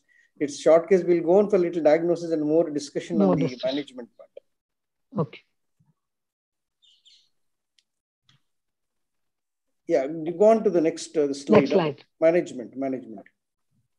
I think all of us agree with his diagnosis is fairly Diagnosis is okay. Investigations? Investigations, we have proceed with routine blood investigations. Gopinath, CBC. if routine investigations are normal, come to specific. Because short case, come to only specific investigations. I'm sure if the lipid profile okay? Hand, sir. Lipid profile? Yeah, yes, sir. Lipid profile was normal and normal, sir. But homocysteine, we have to check homocysteine Why? level. What is the importance of homocysteine level? Homocysteine. So homocysteine, homocystinemia will cause atherosclerosis. Okay. And now this point has come: ankle brachial pressure index. Yes, how is it going to? Yeah, how is it going to?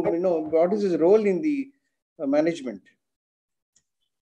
Sir, when the angle pressure and brachial pressure index is less than 0.5, we need a surgical management is needed. Okay. What is the Doppler report in this case? Anyway, the pictures are in front of you. Yes. Yes, sir. Angiogram. Could you read that picture? So CT angiogram, there is a complete occlusion of the distal superficial femoral artery with a collateral formation with good run of distal to the site of occlusions. And the other lower limb, I think the vasculature seems to be adequate, isn't it? Yes, sir. Right lower limb, adequate. Okay.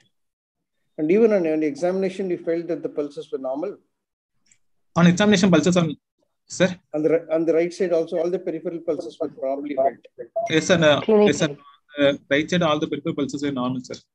Okay. Okay. Right. Yes, sir. What is your inference at this stage?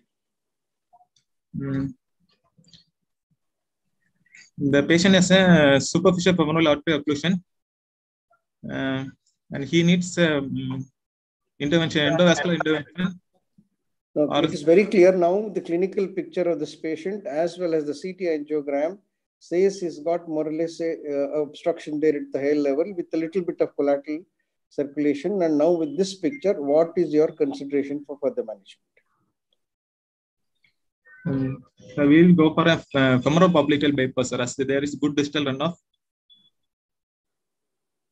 Is there any chance that you can consider an angioplasty in this case? You have the toe gangrene distal, all the toes are gangrene, blackish discoloration. Do you think a femoropopliteal bypass will bring back the vascularity to the gangrenous place? So for the gangrenous, we have to, as already there is a clear line of demarcation is present, and already the toes are mummified. We have to amputate the foot. So you have to go in for an aggressive line of treatment, number one.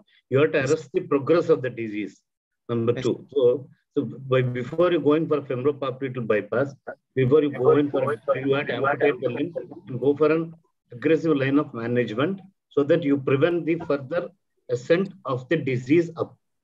Yes, sir. You have to ask him to. Yeah, what are the, how will you going to arrest the progress of the disease at present? Then further proceed further. So aspirin and clopidogrel should be given. Simply you cannot say how much you give. So aspirin 75 milligram OD and clopidogrel 75 milligram OD. So patient can still smoke with aspirin and clopidogrel? No, so stop smoking for the initial stop smoking, sir. Yeah. First line. Yeah, then. First line. Then structured exercise plan, sir.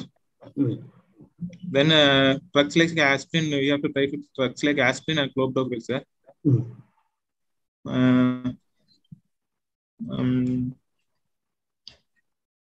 Then silastosol, fendaxiphelin can also be tried, sir.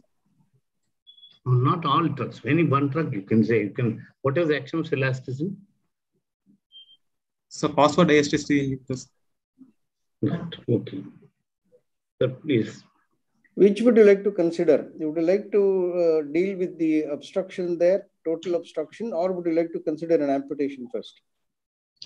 Or so first we should relieve the obstruction, sir. Okay. And you said there are fairly, collateral circulation is there, but still you would like to deal with the obstruction, isn't it? As you said, femoropopliteal bypass. Yes. Is there any role for an angioplasty in this case? What is it? Is there any role? You should say no role, isn't it? No, sir. Role is very minimal, isn't it? The only thing is femoropopliteal bypass. What will it do? Femoropopliteal bypass. And this patient needs an amputation. What level do you think the patient needs to be, leg to be removed? It's at the level of metatarsal. Metatarsal. Do you think it will take up metatarsal? I mean, beyond that, where is the metatarsal? I think if you see that photograph, clinical photograph, it's almost near the ankle joint. Huh? Yes. Dr. Srinivas? Yes, sir. Yes, sir. I thought he said the above the ankle amputation because the picture which you showed has gone up to the ankle.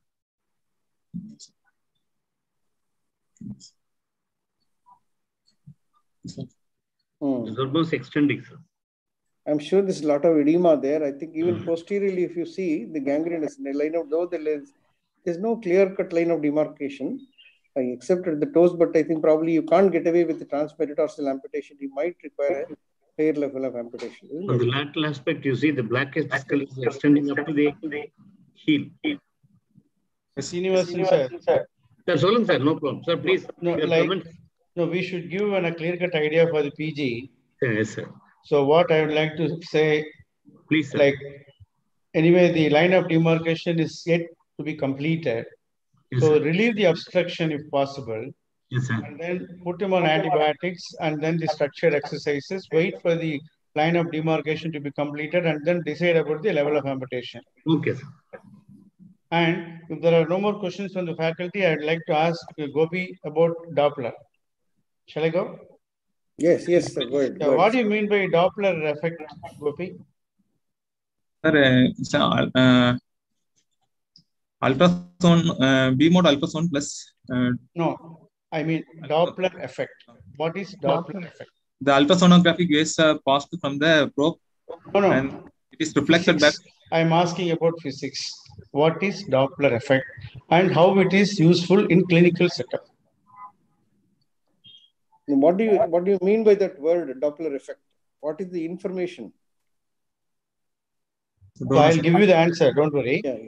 See, if the reflecting surface in normal echo, okay, normal physics, if the reflecting surface is moving away, the amplitude will decrease, frequency will increase. When the reflecting surface moves towards the source of sound, the amplitude increases, frequency decreases. This is Doppler effect. This is put into clinical use. Now tell me about clinical Doppler.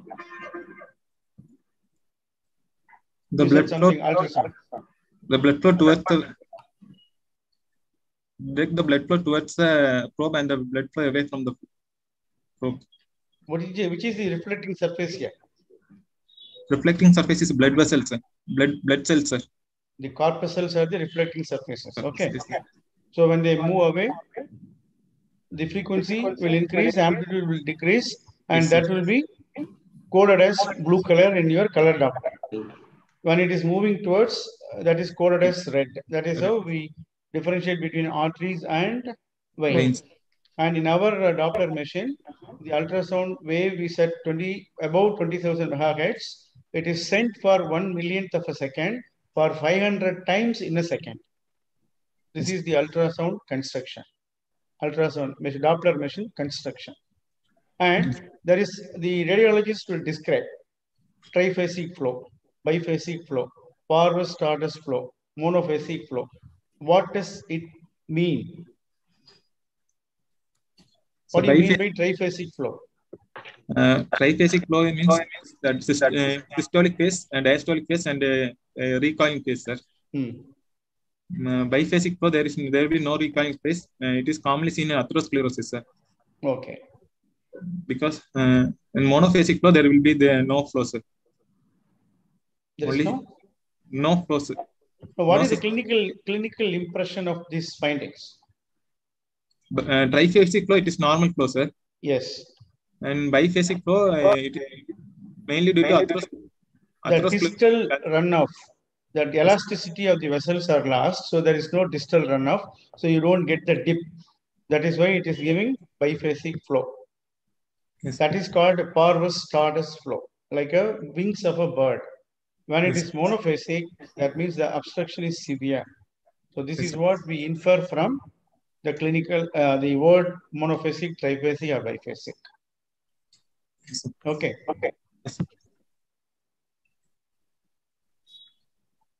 Yes, sir. Professor Santosh, sir.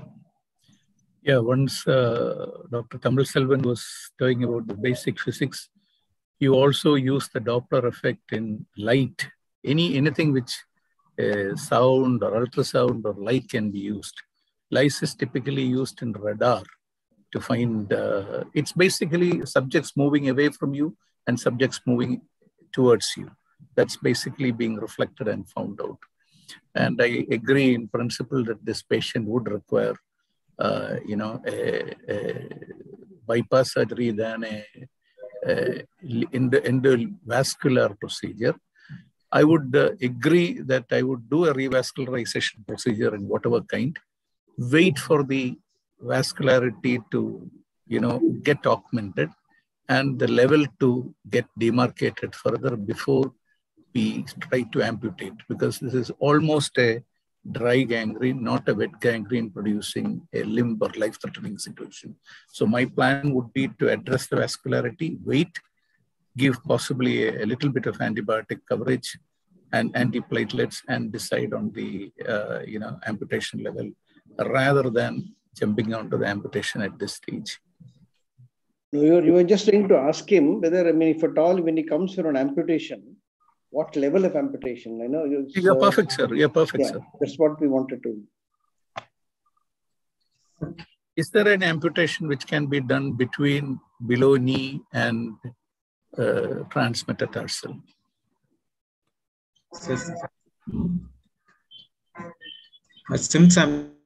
Symes amputation, but probably an unwise choice in a diabetic foot with compromised vascularity. Probably a very unwise decision. Gopi, what do you mean by an ideal stump when you are choosing for an amputation? Sir, donors. Ideal stump. Why do you want to talk about a stump? Is because you want to rehabilitate this patient. So in what stump will get best rehabilitation? You tell 1, 2, 3, 4. First, it has to be well healed, isn't it? Yes, so you start thinking, there is no big question that has come in. Start thinking. Good vascularity. Yes. Good soft tissue coverage should be there. Number 2, before that, a ideal amputation should have choice, like, any size of the stump, the length of the stump rather. Supposing, say, below knee amputation. So ideally, 15 centimeters at least should be. Yeah, that's what we want to. Length is equally important, isn't it? So, can I tell you one thing? When your presentation is so good, your explanation is so good. When you are asked a very simple question like, "What is an ideal amputation?" Surprised that you didn't answer. I thought you will just mention 1, 2, 3, 4 like that, isn't it? Couple of these things we have covered. Any other things you would like to add? Conical, preferably. Sir? Conical stump. Where do you expect a conical, above knee or below knee? Conical. What sort of a flap cover you would like to give in case of Gopi, when you are talking about ideal stump, the length of the stump varies whether you are doing above knee or below knee. And then earlier we used to say longer posterior flap and shorter anterior flap so that the scar doesn't come onto the end of the stump, so that fitting of the prosthesis is difficult. So nowadays we have a side bearing prosthesis which doesn't depend on the end of the amputated limb. So you can even do a fishmouth thing, and even if the scar comes at the end of the stump, nothing goes wrong because we have calipers which fit under the sides. So these are all the things you should know, not only for the exam, before you advocate an amputation to a patient like this. That is why the questions are all asked. Okay, sir. No, they given you the answer. You do have to go for a bypass. Now tell me, what are the bypass? How will you do the bypass? What are the materials used? Sir, the basic things. In this case, femoral autologous grades of venous vein bigraft can be done, sir. Bigraft Vein graft. Bypass and bypass graft can be done, sir. So what are the bypass? What are the materials used? Just enumerate what are the materials. So diaphragm graft is iliac occlusion, iliac occlusion, sir. And here a PTFE is used, sir. Polytetrafluoride graft is used, sir. I'll ask you one more question, Gopi. Suppose if this is a case of TAO, yes, sir. Will you use a saphenous vein graft? No, sir. In TO, there will be thrombophlebitis, sir. Associated thrombophlebitis. Yes. Okay. So it depends on which case you are dealing. Yes, sir. You have to look for the distal vessels. The distal runoff should be good. The vessel length of the vessel wall should be adequate enough for the graft to be posted. Okay. Yes, sir. So here you have got a very good distal runoff. The collaterals are good. So you can, sir said, you can do a bypass graft. Yes. Right. Right. So you do a bypass graft, then decide on the line of demarcation and go for amputation. Yes, sir. Okay. Right. Kanagal, sir, you asked us to close. Tamil, sir. Sir, we can definitely go to the next case, sir, if all the faculty agree. Santosh sir and Siddesh sir, any closing comments, sir, before Madhu sir moves on to the next class? Santosh sir. Nothing special. I have mentioned my I contribution. mean, we can even ask the student if he has any clarification for that matter. No. Do you have anything to clarify? We are all of us here.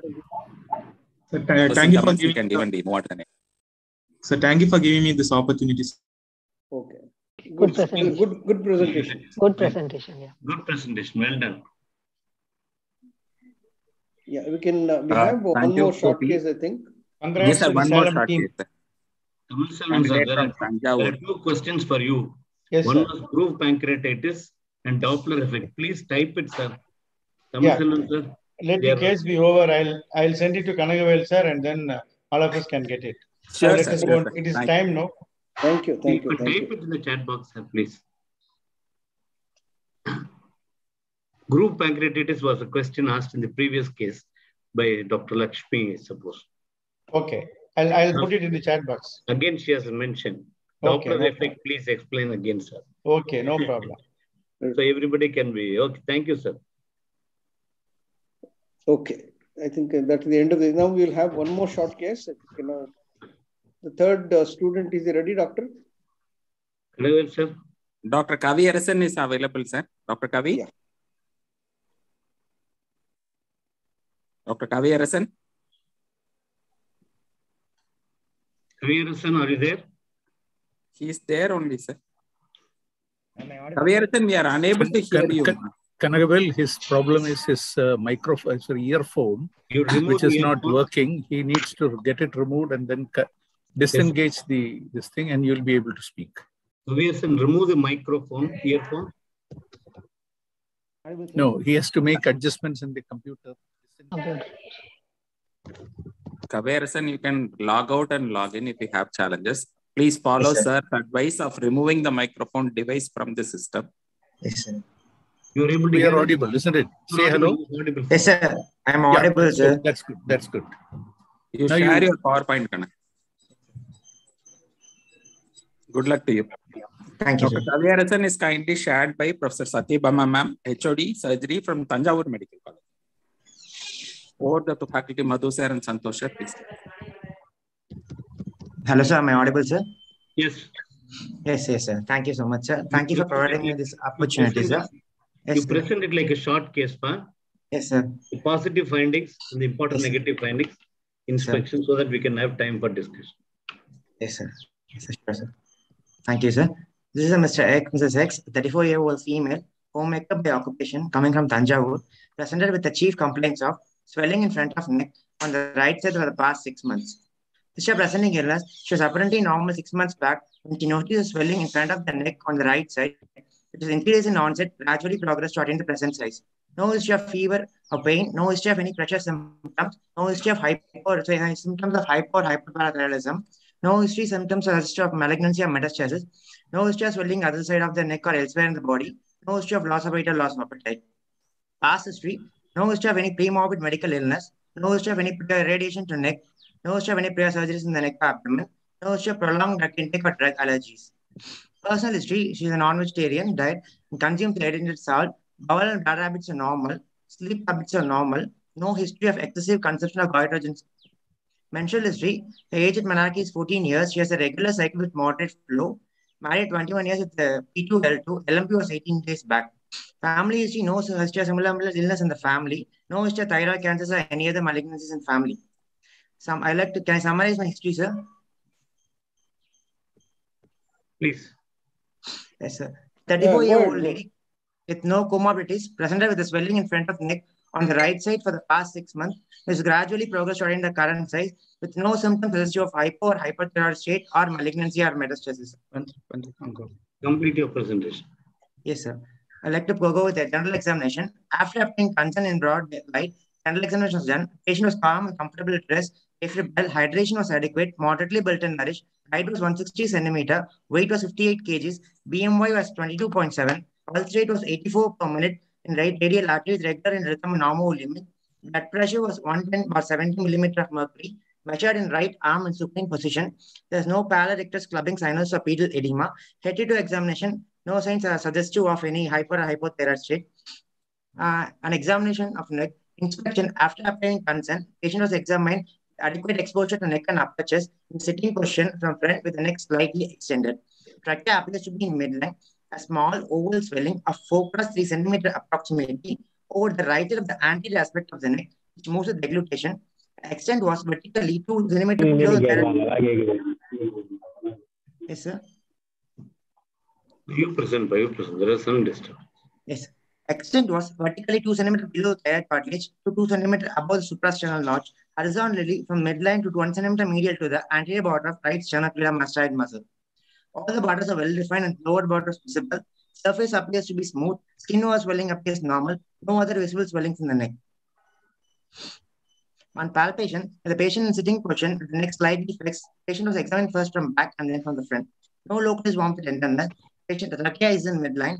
A single oval-shaped swelling of size 4 × 3 centimeter over the right side of the anterior aspect of the neck, which moves with deglutition was present. The extent was vertically 2 centimeter below the thyroid cartilage to 2 centimeter above the suprasternal notch, horizontally from the midline to 1 centimeter medial to the anterior border of the right sternocleidomastoid muscle. So this is a swelling, sir. I'd like to give a diagrammatic representation, sir. The surface is smooth with well-defined borders. The lower border is palpable, with firm and consistency. The plane of swelling was deep to pretracheal fascia. The skin over the swelling was normal. No other swelling in the neck, no thrill, and bilateral lateral pulses are palpable. Lymph node examination, no cervical lymphadenopathy. Prove it heard. Systemic examination, cardiovascular system, first and second heart sounds heard, no murmur. Respiratory system, bilateral vesicular breath sounds heard, no added sounds. Perabdominal, soft, no palpable mass or organomegaly. Central nervous system, no functional neurological deficit. Spinal cranium, no swelling, tenderness, or obvious deformity present. I'd like to summarize my case by a 34-year-old female presented with the complaints of swelling over the front of the neck for past 3 months. On examination, there's a single firm swelling of size 4 × 3 centimeter in the region of thyroid, which moves with deglutition with no palpable lymphadenopathy, no signs of hyperthyroidism.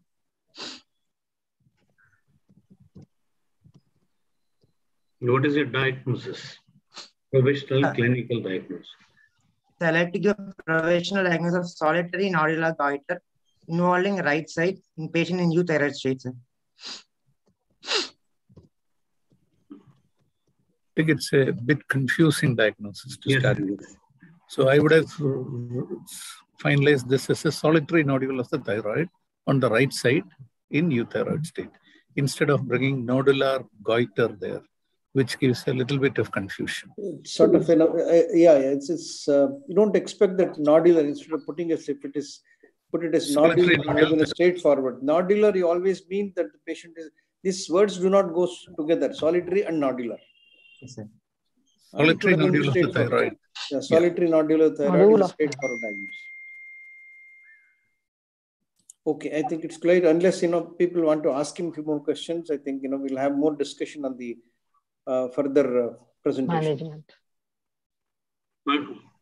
I think all of us agree with this diagnosis. I think go ahead with your what are the investigations that you would like to do, or what has been done in this case? Manivannan was there. Okay. You say that it is a solitary nodule. What all things will go in your mind as clinical possibilities? Then you investigate. Can be a colloid goiter, sir. It can be a follicular neoplasm, sir.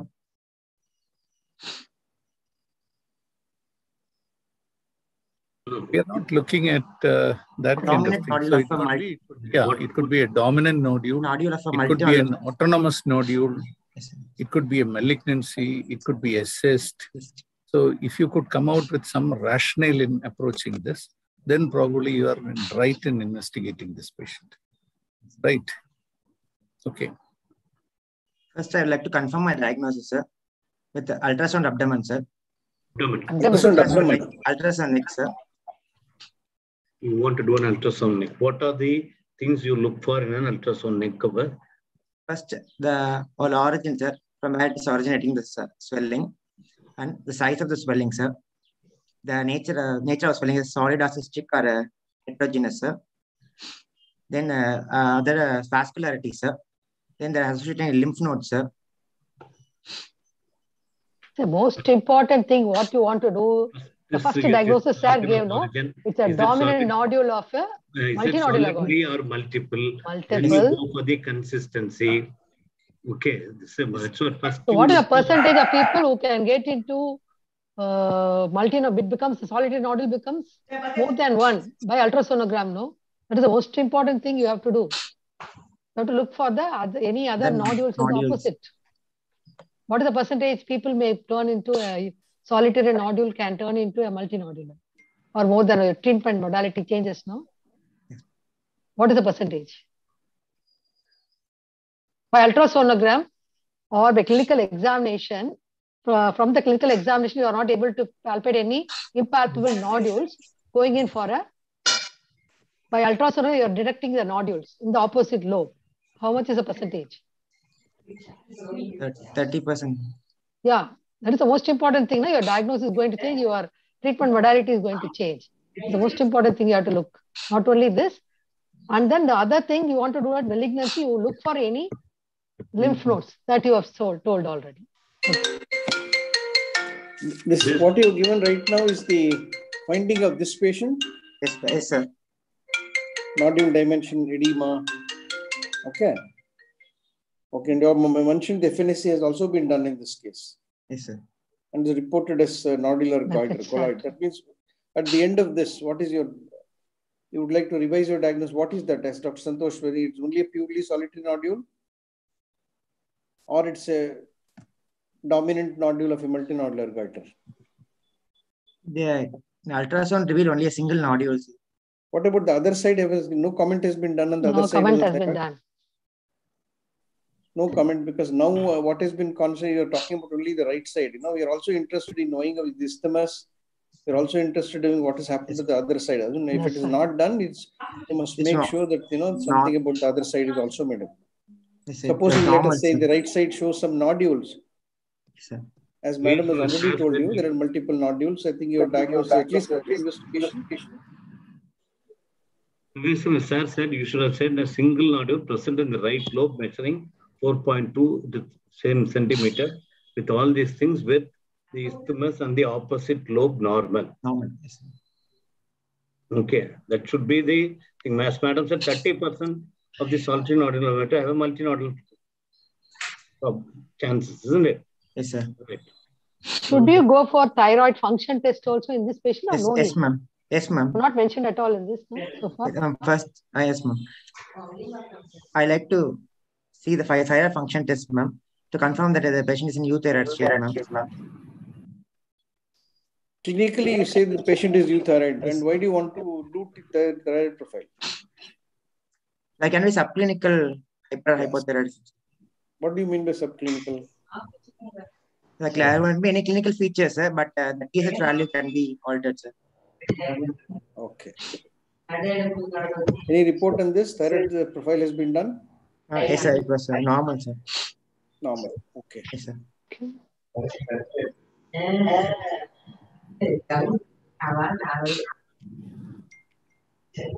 Okay. Now, what is your next step now? Thyroid profile is normal. FNAC is nodular I like to do goiter. FNAC, sir. Yeah. You've done already. You already reported. It's already done, and you just shows thyroid nodule, nodular goiter, Bethesda.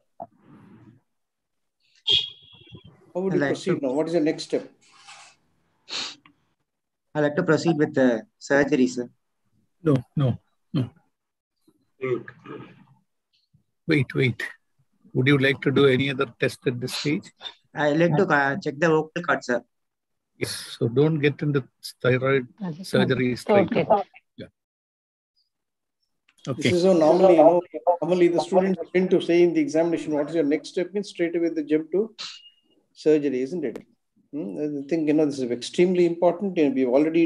This is the normal teaching, without mentioning this, don't ever proceed. Okay. Well, what is the importance of this test Dr. Santosh mentioned? Sir, we should assess the vocal cord priorly, sir. And how will you do it? We can do indirect laryngoscopy, sir. Okay. Any other method of doing? Can do video laryngoscopy, sir, and record it. Okay. Supposing if you find that incidentally with vocal cord there is some palsy or vocal cord, what does it mean? There can be infiltration of rectal angina by the tumor, sir. No. One. Or there can be compression. Asymptomatic. We're not talking about infiltration. Is there anything else, Supposing if the patient have no symptoms at all, you find that on examination the patient has got some vocal cord palsy. Would you like to record it? Yes, sir. Document it before surgery and explain it to the patient, sir. For medico-legal purpose, you need to document. Okay. See, with your clinical diagnosis and radiological and FNAC, you're not talking about a malignancy here. So infiltration doesn't arise at all. Doesn't arise at all. Here we are talking about an isolated, occult, non-malignant palsy of the vocal cord, which is documented. Right? Or it could be due to a palsy as a result of something else. Left-sided vocal cord palsy, if you're seeing, please look at the chest X-ray and see for any nodes in the right. So occult vocal cord palsies are well known to occur. Okay, so that's the reason why we want to look at the vocal cord. And one more thing, Kavi, there has been cases reported following a prolonged general anesthesia with intubated tube, you can have recurrent nerve injuries, which the anesthetists are not talking about it at all. They'll put the blame all the time on the surgeons. So keep this in mind also. Any prolonged surgery with intubation can cause both bilateral as well as isolated unilateral recurrent nerve injury. Yes, so for that purpose, we should document it. Yes, sir. Okay. Yes. But the question you answered, before going into surgery, what else we do? I'll do an X-ray, sir, soft tissue neck lateral. See for a tracheal compression, and also for extension general anesthesia.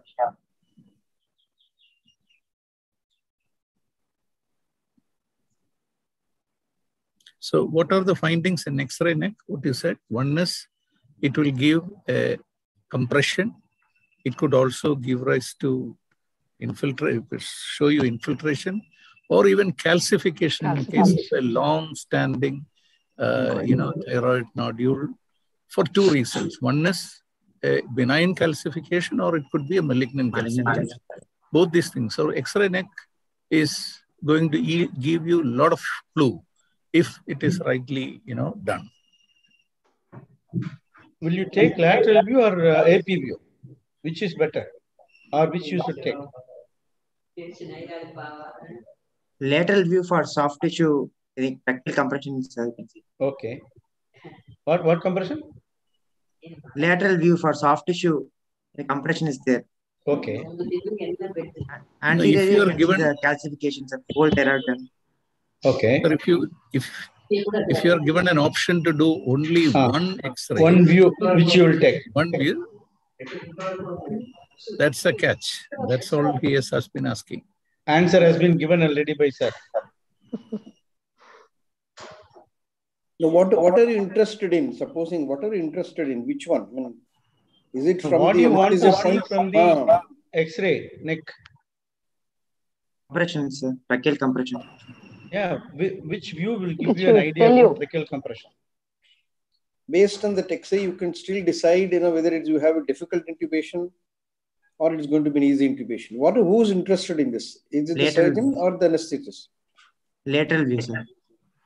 Lateral view, yeah. See, you said that the trachea will be compressed from side to side. So you should take an AP view. And normally the subglottic trachea is 1 to 1.2 centimeter in size. So you should look for that as it's been reduced. If it is a slit-like trachea, what will you call it as? Scabbard trachea. What do you mean by scabbard trachea? Scabbard is a sheath of a sword, sir. Sword. So the So if you tracheal gauge see a is compressed. scabbard-like trachea, that means the tracheal cartilages or tracheal rings have already been compressed, and there may be chondromalacia. So you expect a tracheal collapse after the expiration. In that case, you should be ready for a tracheostomy also. Yes. Yes. Any X-ray has been done in this case? Yes, sir. The 4 pictures not there, sir, but normal, sir.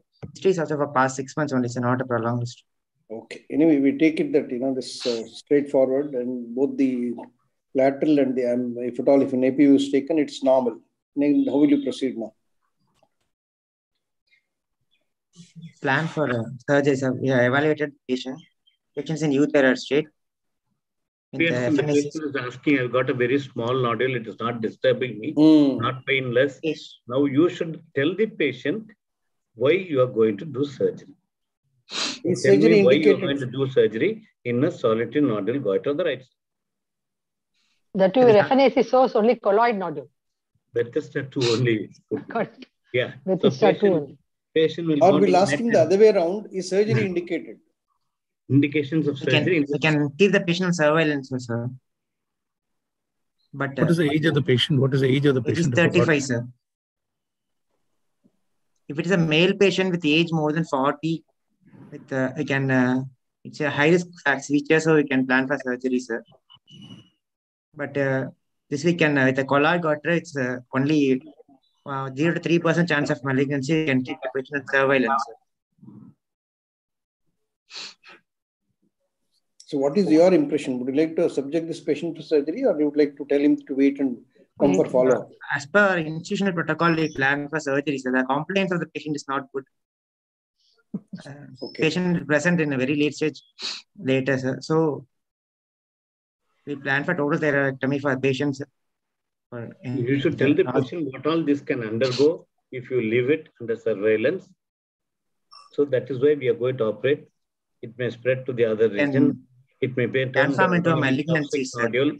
Yeah, it may turn to autonomic toxic nodule. It can go in for malignancy.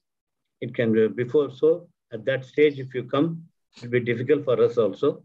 So you have to console the patient and take care of. Really, sir, I'll put the question in another way. Please, sir. It comes as an adenomatous goiter, not a colloid goiter. Yes, sir. What will you do for this patient? You said 5 to 4 centimeters swelling. So now what will you do? I'll counsel them for surgery, sir. No. See, you should talk to the patient about whether you'll go for hemi or lobectomy or total. How will you decide based on the size of the nodule? Having given an option that it is a adenomatous goiter. Adenomatous. Size more than 4 centimeter. Should plan for a total thyroidectomy, sir. Or you can do hemithyroidectomy and see the flow section. What is the reason? Chance of See, you should remember like this. If the nodule is less than 2 centimeter, away from the isthmus, lobectomy. If it is 2 to 4 centimeter close to isthmus, hemithyroid. Anywhere more than 4 centimeter total, because the choice of being malignant is high with a 4 centimeter nodule. This is how the answer should be. All the chiefs are beating around the bush to get you this answer from your mouth, but you are not at all coming out. So this is how you should remember, Arun or Kavi. When a question is asked, to the point, you are not an undergraduate, you are a postgraduate, to the point you should ask. Every professor is giving you a clue, but you are not picking up. Hello? Can I say something? I mean, there's a little sort of controversy about this lobectomy. Yes, sir. I wanted to ask that question to the senior professor Santosh and other people, sir. That's what I mean. Probably, students say answer lobectomy now, sir. Is it? But still, it is given in Bailey. Can they answer with lobectomy? Professor Santosh, sir. The classical description. Lobectomy is probably a surgery which can be very, very fine-tuned to very small spectrum of diseases. Large majority, the minimum thyroid surgery would agree that it would be a hemithyroidectomy. Yes, sir. That is full thyroid lobectomy plus isthmus. But however, there could be, say, for example, if you have got an autonomous nodule, probably one is justified in doing a excision or a lobectomy. But by and large, the minimum surgery in thyroid would be a hemithyroidectomy, followed by total thyroidectomy or a Dunhill's procedure, depending on various factors. Concepts of near total thyroidectomy, partial thyroidectomy, subtotal thyroidectomies, etc., is rapidly vanishing from the literature. So, I would take it in that sense.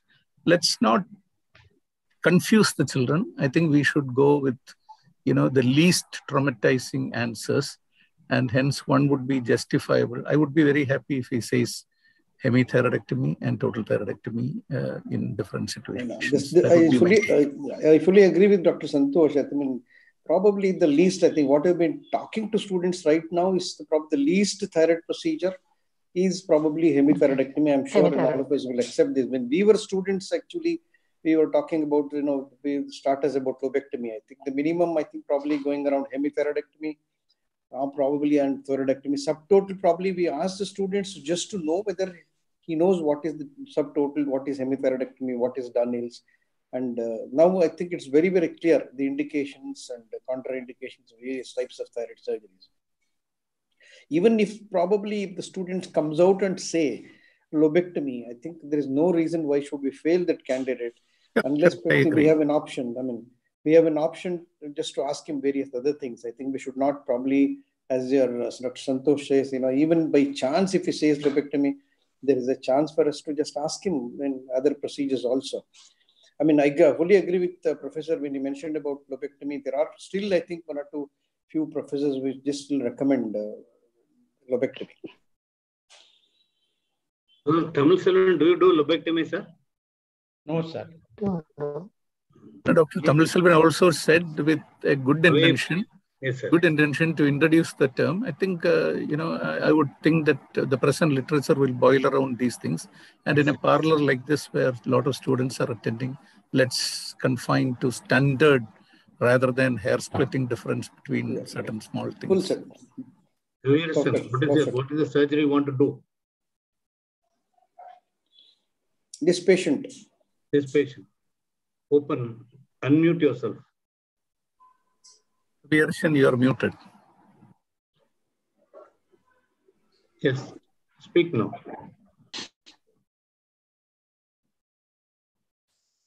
I think he has some challenges. Yes, sir. Are you back, Avi?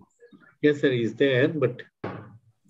No, from beginning, Santosha rectified him for the audio connections. I don't know whether he started back to... So you can close the video, Bharat. Close the video. Remain only audio up, Kavi. No, he is right. He is perfectly okay. He was trying earphone in between. That's a habit many of the students have picked up, What is the surgery you would like to do in this page? Sir, I like to do hemithyroidectomy and send this patient a frozen section and see the margins are negative. Margins are negative. Margins are negative. See, that means you mean this is a malignancy. Malignancy. Margins are negative. You said hemithyroidectomy, fine. Now tell me what is hemithyroidectomy? We were discussing in between, you didn't. Removal of one lobe of thyroid with isthmus, sir. Isthmus, right. The question that has deterred the teachers is that when you said that it is margins, is margins important in hemithyroidectomy? No, sir. Is that what determines your prognosis or staging? So in case of malignancy, yeah, I would have agreed that if you said that if it is frozen section, it proves malignancy, you would go for a total thyroidectomy. If it is not, you would limit to hemithyroidectomy. Then sense that answer would be acceptable. Whereas when you say frozen section for looking for margins and then deciding on completion thyroidectomy is not acceptable. That's what it means. Did you understand the difference between the two? Yes, sir. Okay. So even there, colloid goiter or adenomatous goiter? I think why you wanted to do surgery at this point of time should be brought back. Any swelling more than 4 centimeters size, having got a high chance of malignancy, I would think that there is no harm in telling you will go for a total thyroidectomy. Or as an institutional practice, having said that this is fine needle aspiration says purely benign, you're also justified in saying that you will go for a hemithyroidectomy. I take both. But when you say frozen section, then it should mean that on frozen section, if it is a malignancy, I'll go for a total thyroidectomy. I think that answer would be the safest for you. Unless and adding on to that, I think frozen section is not always necessary in cases like this. Okay. And the yield is also very low. The intraoperative tissue diagnosis for thyroid lesions is very low in yield compared to rest of the organs. Like say, for example, breast, you have a high yield in frozen section as well as in brush cytology or imprint cytology. So is the case with the soft tissue sarcoma. But in general, the yield in thyroid is very low, both on frozen section and imprint cytology, because it depends a lot on the vascular and lymphatic invasion, capsular invasion. So you need to have a good histopathology at the end. So and hence I think avoid telling that frozen section. Exactly in thyroid. In thyroid. Okay, suppose this case you do a hemithyroidectomy, it comes as malignancy after 1 week of the pathology report. What will be your further plan? So just adding one more point. Yes, sir. Kavi? Yes, sir. Sir, papillary or follicular? Depends, sir. For follicular, on one side you have papillary and one side on follicular. Let's debate on that. Now you only brought in all this confusion. You could have very well got away with a simple statement that I will go for a hemithyroidectomy, institutional practice, or you would say that I will go for a total thyroidectomy, that is my institutional practice. Both are acceptable. In fact, Dr. Santosh is trying to tell you, is also trying to give you the tricks and traits of passing the examination. I told only malignancy. I never said whether. So if it is malignancy, what will you do? In general. We have to close. Kanavel sir is sitting at the edge of the chair. Dr. Kavi, the question is, the answer is not very difficult. If it turns out to be malignant, what is that you would like to do? One simple answer. Let us say by chance you send the patient, send it a frozen section, and confidently the frozen section is reported as malignancy. Let us forget about papillary or follicular. The margins are free, we can. No, don't ever talk about margins again. Margins do not come in the picture. This already elaborate discussion has been done on that. If it is turned as, supposing if you find, what is, and otherwise, what is the treatment for a malignant thyroid? You have done a hemithyroid. Completion thyroidectomy, sir. Yes. At the postgraduate level, your answer should be, at this stage, I would still think that I would do a prognostic study, staging it, and then decide on your further treatment. There could be very low risk group. There could be an intermediate group and a high risk group. Certainly in a high risk group, we should go for a simple thyroidectomy, but you are equally justified in making a statement. If it's a low risk group, obviously your patient does not fall into that category, being a 4 centimeter more swelling.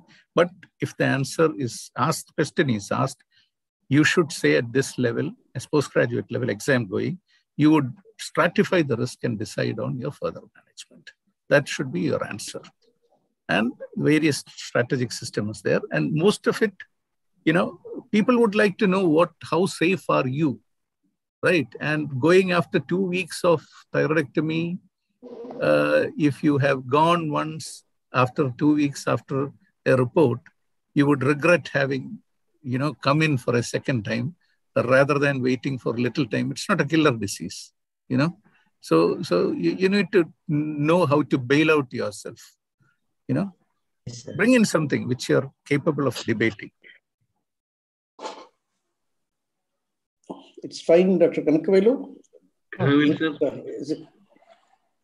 Sir, I think please give closing comments, and I request Santosh sir's advice for the PGs, and then we'll close. Thank you, sir, for the good opportunity. I think Siddesh sir also is back with us. I think sir has been with us all through. Sir, you are in mute mode, sir. Yes, sir. No, I am here throughout. I was listening. When there are such experts like Santosh and you are there, Srinivasan has joined in. I thought I should remain as a spectator. Sir, please. Oh, nice seeing you, Srinivasan. Nice seeing you also, sir. Not to see for Santosh sir. Any comments, sir? No. This one would be like hemithyroidectomy is the minimum operation, correct? For a postgraduate, it is acceptable. And of course, they told if it comes malignancy, then we have to go accordingly. But what is most important is see what Santosh is trying to put forward. See, postgraduates, when going to an exam, should be knowing about risk stratification. Without that, you cannot just like that answer. Just because it comes malignancy, don't jump. That is the point what he was trying to say. One is risk stratification. Number two, any malignancy, which you are not aware earlier, now you have come to know you need to do staging. If at all, pre-operative, see that you have not done, not that you have not thought about malignancy earlier and done, but you have not made a diagnosis of malignancy earlier. You have made a diagnosis now with histology coming in positive. You have to re-look the patient, re-evaluate the patient. Don't jump in. This is a general statement on a guidance I want to give to every postgraduate who is online now, is don't jump to answer when a question is asked. Even though you know what is the right answer. Take a breath and then answer. Then probably you will modify the answer. So that's what my message is. See, malignancy you didn't know earlier, now you know. You should have two things. One is staging as well as risk stratification, which especially in a thyroid malignancy is very important. And what Santosh was trying to say is the risk of doing surgery, re-surgery in the neck.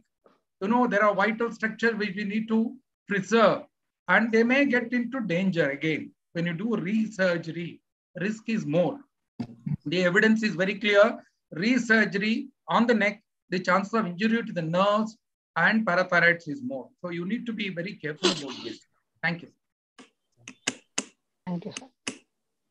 Radiology and cytology and pathology is making a huge progress in last so many years. There are, just because it's follicular malignancy, nobody puts anything at. Now there are atypia of uncertain potential. You have follicular lesion, follicular malignancy with capsular invasion, extensive capsular invasion. All these things have a different prognosis, and the urgency changes. And the way which you address this, multifocal, all these things. So don't jump into a conclusion just because somebody said malignancy and there I am in, you're in trouble. Just wait, take a breath, as it. Go back. Another thing, Santosh, the question was malignancy. What about MTC? You have never considered about MTC. It is totally a different gambit. And the line of management is totally different. So you need to be careful when you're answering. The question was malignancy. I didn't come to that because he himself said whether it is follicular or papillary. Yeah, my answer would have been both follicular and papillary, I would put under the same umbrella of differentiated follicular lesions of the same origin. So, I would have still debated on extensive capsular invasion, like that. No, the problem is this is a short case. We thought, we just restrict ourselves. Yeah. But then when the candidate tells he needs to have these background in his picture, sir, that's all. He's right. He's right. We are not saying that he's wrong. But as a postgraduate level, he could have been more, he would have scored more if he had said all these things. Exactly. No, I think the message is given. That's all. Okay. Kanakvelu, sir. Yes, sir. Thank you. Thank you very much, sir. I thank on behalf of the Tamil Nadu ASI. I think Balmurugan sir is, I'm not able to reach him. Thank you, Professor Siddesh sir, the National President ASI. Thank you, Professor Santosh sir, the Chairman Academic Council, for joining us and inaugurating this year's academic program. I also thank the leaders of the state chapter of the ASI, Dr. T.T. Selvaraj sir and Dr. Balmurugan sir, our National EC member and the Academic Council Chairman of Tamil Nadu, Dr. Marudhu Pandian sir, and my colleague, Dr. Ganesh Babu sir, and all the faculty today. A special thanks to the invited faculty for the event, Professor Madhu sir from JSS Medical College, and all the invited faculty. In fact, I would put on record Shanti ma'am and Tamil Selvan sir was supposed to be there for first hour. Thank you both of you for staying for the subsequent hour also. I think Srinivasan sir and Saravanan sir also is still with us. Thank you, Saravanan sir. And I thank all the students, especially the faculty who contributed the students. Brilliant exposition of knowledge by the faculty, and I'm sure students have also done their hard work. And the faculty who gave the students have also made the candidates present in the department. So thanks to all of them, and we look forward for the next month event. And with the permission of the faculty here and the invited guests, I call the session as a close. Good luck to you, and we look forward to meet you all in yet another academic year. Thank you very much. Thank you. Thank you all. Thank you.